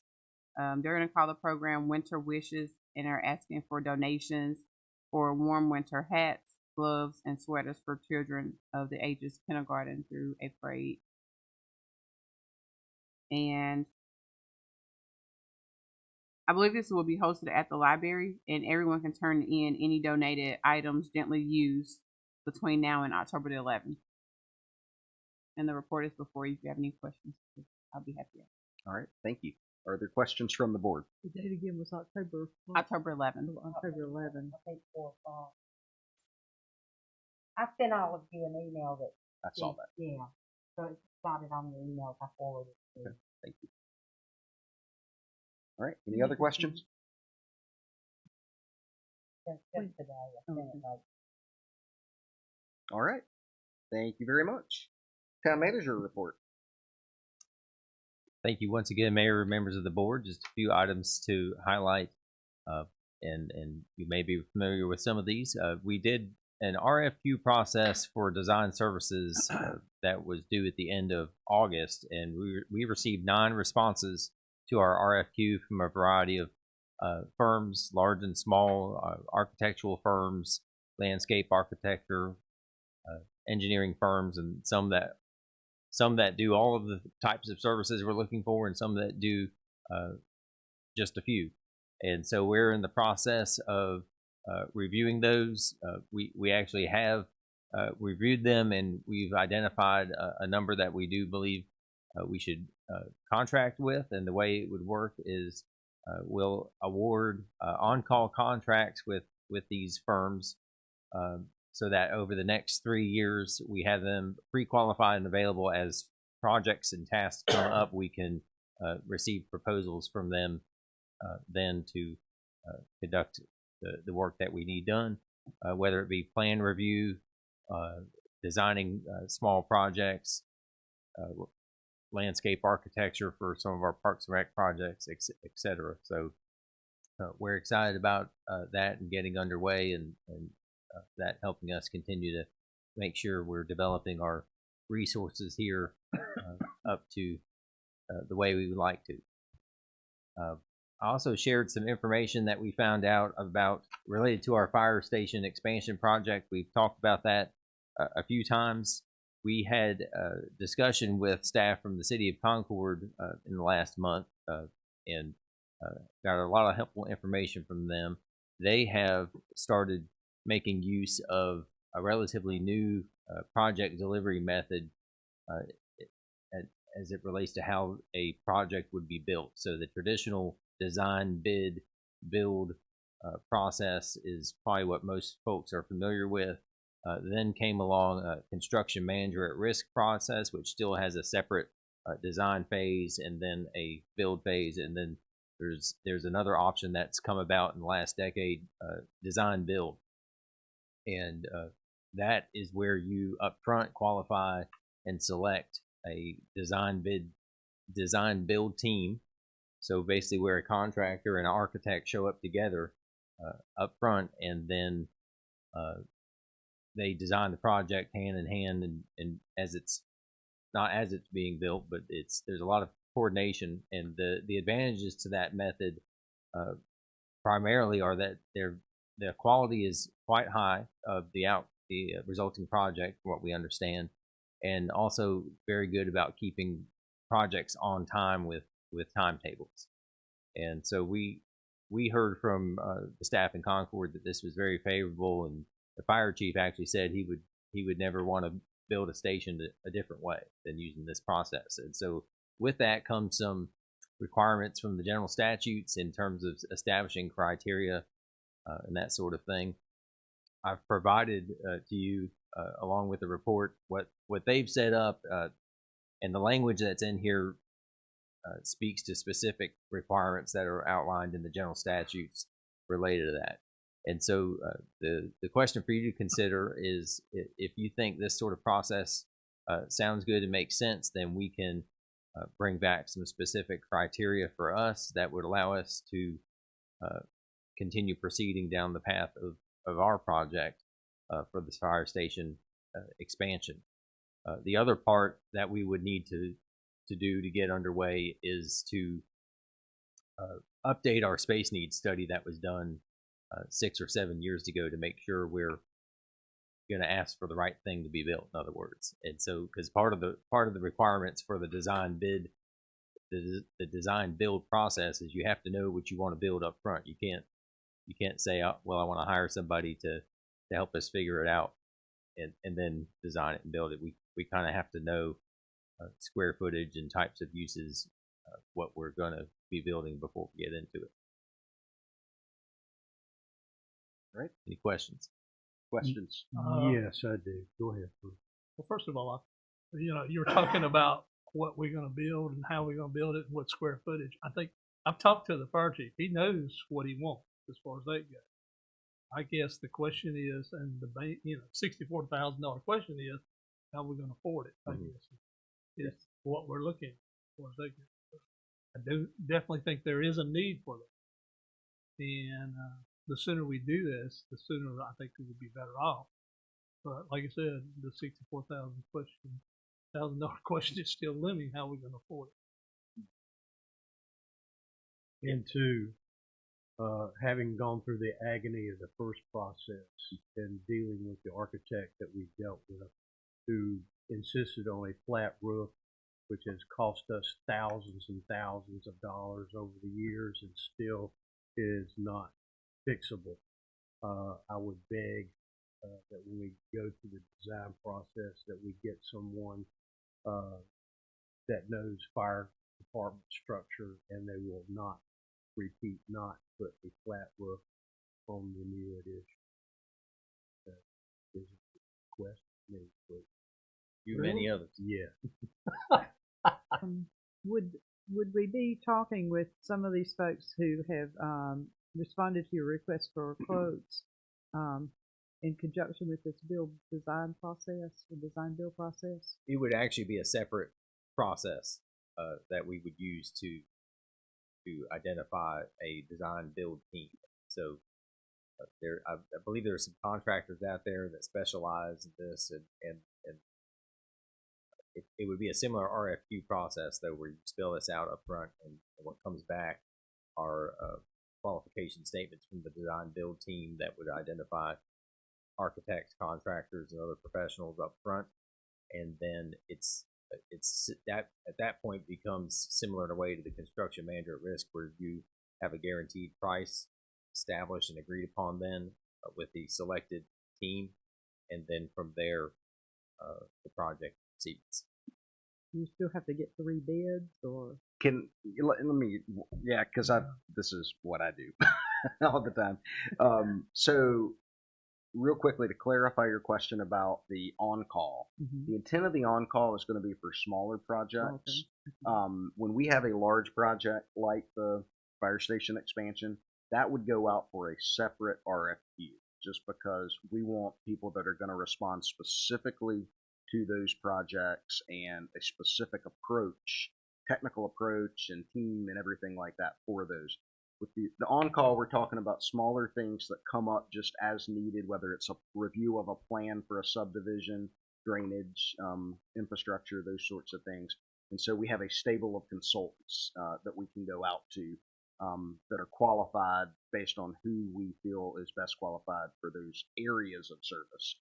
The RFQ in this case would actually go out for a design build contract, and because of that model, what you're actually going to see is a contractor is going to be the one that's going to be submitting qualifications. What they will do is they will team up. When we say design build team, they are teaming with a consulting firm, and it may be multiple consulting firms. It may be a engineering consulting firm and an architecture firm, but basically that is the design build team.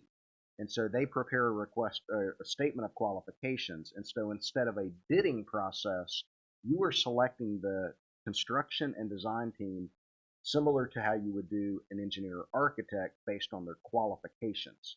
In North Carolina, they have what they call a mini Brooks Act. It's like the federal Brooks Act, which requires it's so that basically engineering and architectural services are not considered a commodity. And so you are selecting based on the best qualified firms, and then you negotiate a price. The design build model in North Carolina is effectively that, but for a contractor and engineer architect team. And so what it allows us to do is to pick not the lowest bidder, but the most qualified team for that specific project. So in design build, sometimes that will mean that the projects are a little bit more costly. If you'll see in here, though, the general statute guidance is they shouldn't be more than 10% greater than a traditional design bid build situation. But it allows you to have a little more control over your quality, the people that you get to work with, and ultimately it's a more collaborative design approach. A lot of places use it when schedule is an issue, when they need something developed quickly, because it allows the contractor and the architect and engineer to work together, and they can be designing as they actually start construction. They may design a foundation package, and then the contractor goes out and starts designing building the foundation package, while the engineer and architect are developing the steel package for the actual frame of the building. So it expedites the schedule, and in general, it's just a lot more collaborative and a lot more streamlined. There are times that it makes sense. There are times that it doesn't make sense. But we are seeing a lot more of this in the municipal world, especially on these more kind of commercial type facilities like fire departments. Yes. Yeah.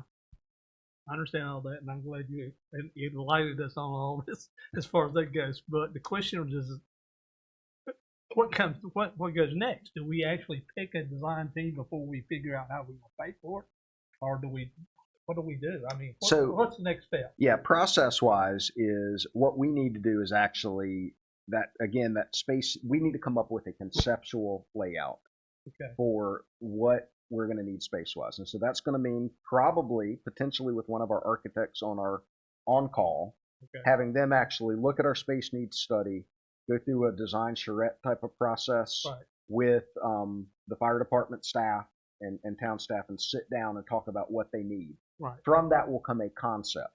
That concept will then be used to go out for the RFQ and allow those different contractors and firms to come together, and what they essentially do will provide us with a concept of, based on our concept, what they're going to provide, how they're going to do it, essentially.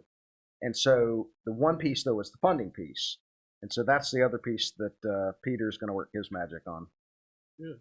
I'm glad we got that down. Peter's going to come up with the money. That's all we need to know. Call Joe Morris for magic. That's right. But I mean, we've got money in the budget to do this. For the initial study piece and the initial design. Yes. So do we need a motion to do this as far as that goes, or can we just approve it, or what? Well, the issue is if we go design build, no.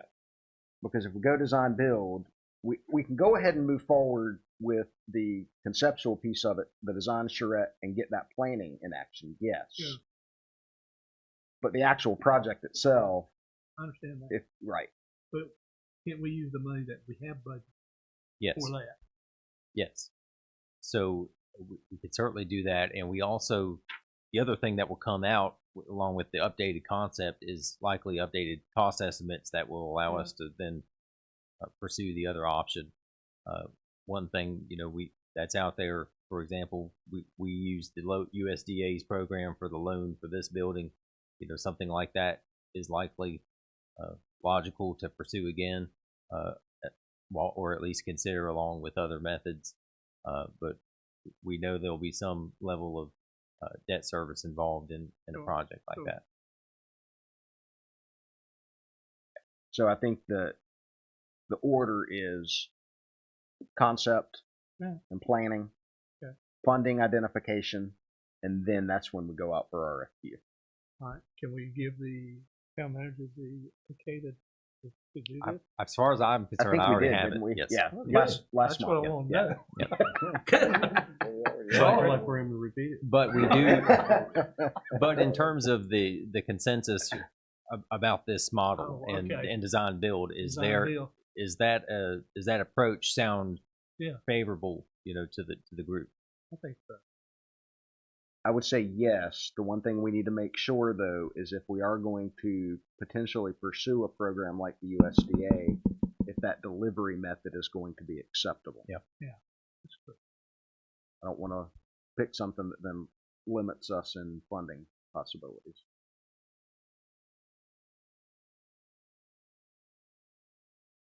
And so from what I'm hearing from Mr. Miller and Mr. Morgan, the sooner we can get that planning and charrette process and going, it would be.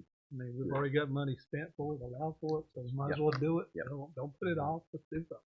And in the planning process, again, we can't expand south, but we more than likely will have quite a few new properties come under commercially and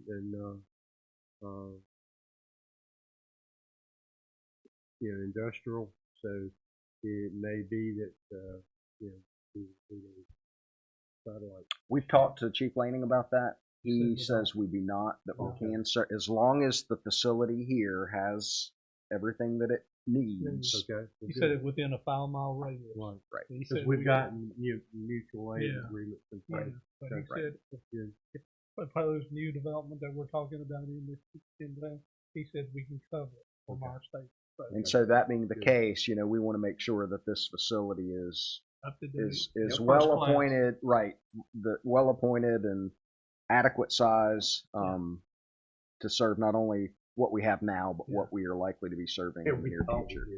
Yeah, that's And- right. And other items that we've talked about on the staff level is, are there opportunities for partnerships out there? For example, we want to make sure we talk with Rowan County. Are there needs for additional EMS space that could be co-located with our space here? Would it make sense to partner on this kind of a project? So, not that we have the answers to those questions, but those are some of the questions that we're thinking about. We want to make sure to not overlook. Do we do we cross county lines with fire coverage? Not typically. I don't believe so. Perhaps if there were some extreme incident on the other side of the river, it could start pulling. But I think typically it stays within the counties. We've been called to mutual aid with Churchland. I think Lexington one incident. Yeah, this is. And if the deputy chief has anything to add in, of course.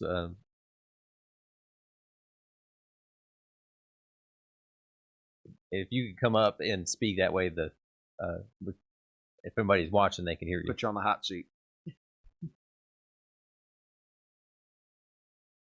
We are covered all the way to the river at the county line, at the end of the city line.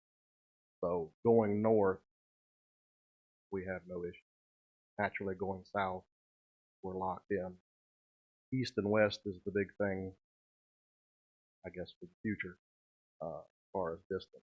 But we have no issue, no need for a satellite station as we progress north. All right. Any other questions? Thank you. Okay. Request for and comments by the mayor and board members. We'll start with Mr. Miller. Really? Of course. I'd like to recognize Mr. Bob Bish. He's in the audience tonight, and we'd like to thank him for coming. He's always good to see in a friendly space.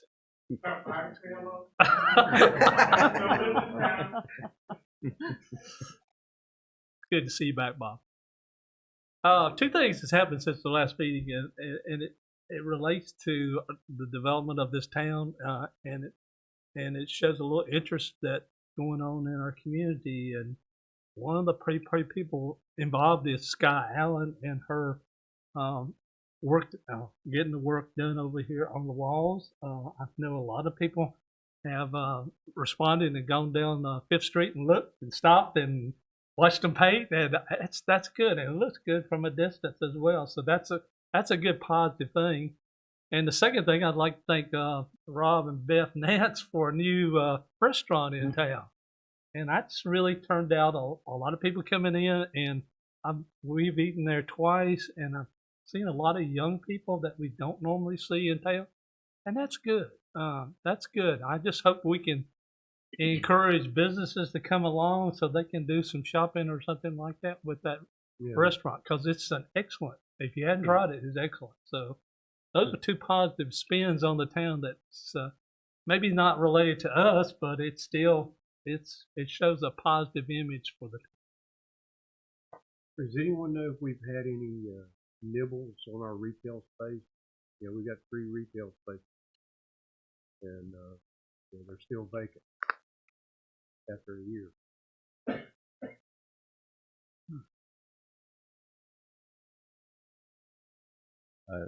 I'd say around the time when we were moving in, we had a few folks inquire.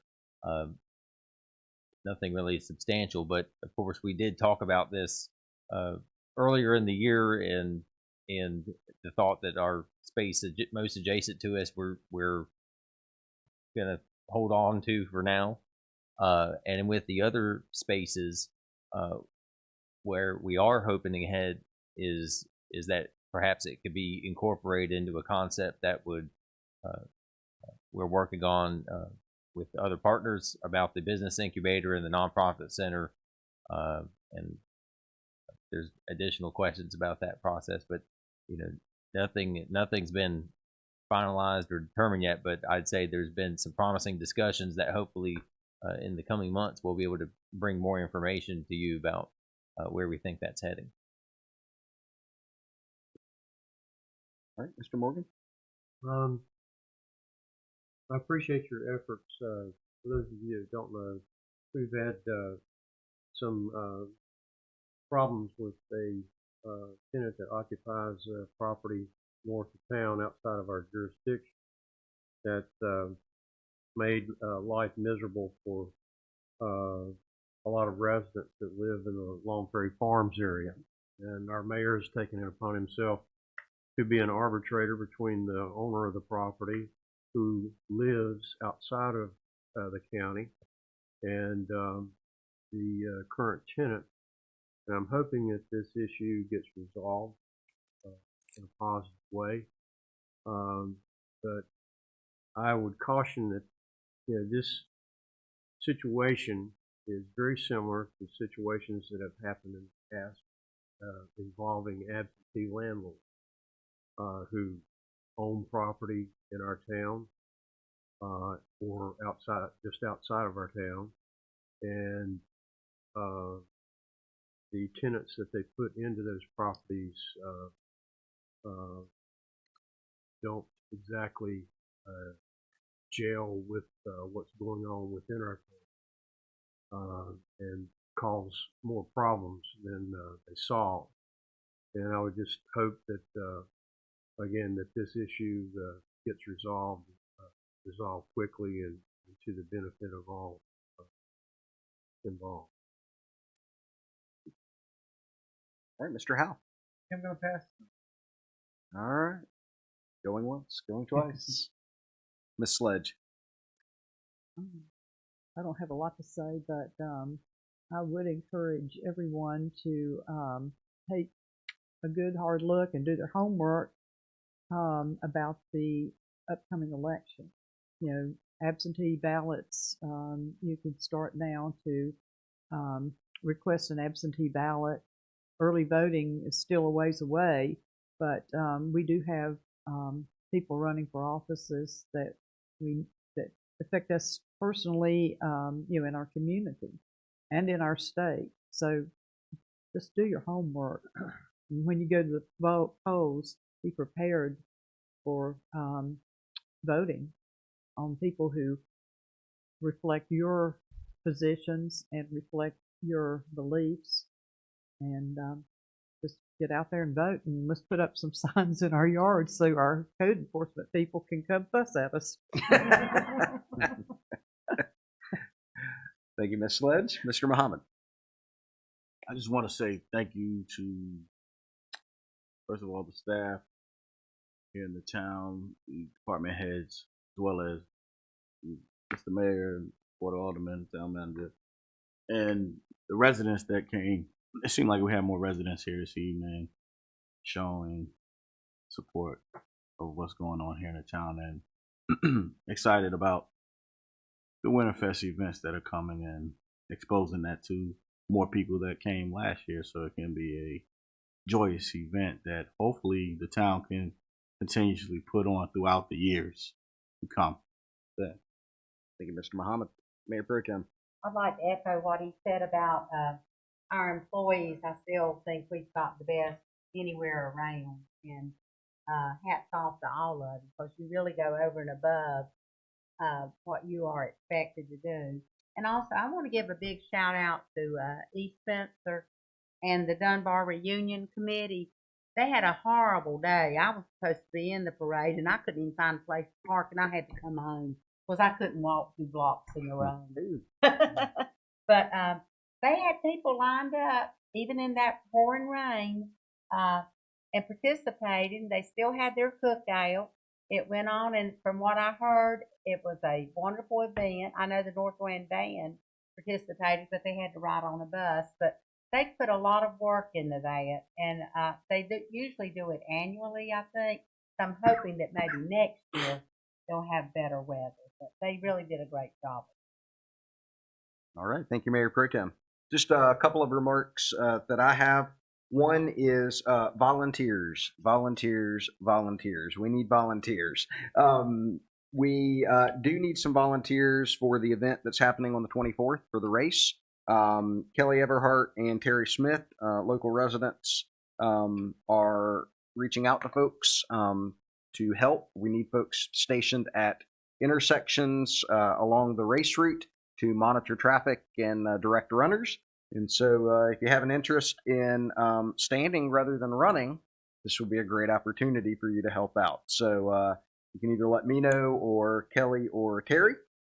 And then also you heard tonight from Hen Hinderlight and Shari Graham.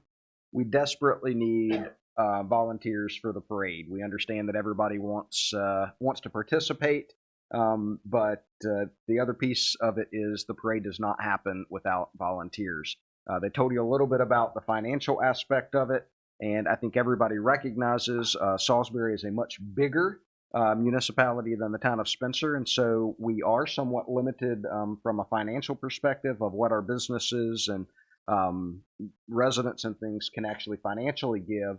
And so, our goal is that we are trying to engage more businesses in giving, but more importantly is making sure that we have volunteers that can give not of money, but of time to be able to help get the parade lined up, since it stages in Spencer at North Rowan High School, so that we can have folks that make sure everybody's lined up appropriately, that helps direct traffic, and that makes sure everything goes smoothly. So please, we'll be reaching out and trying to organize volunteers. We need at least 30. I'd love to have more.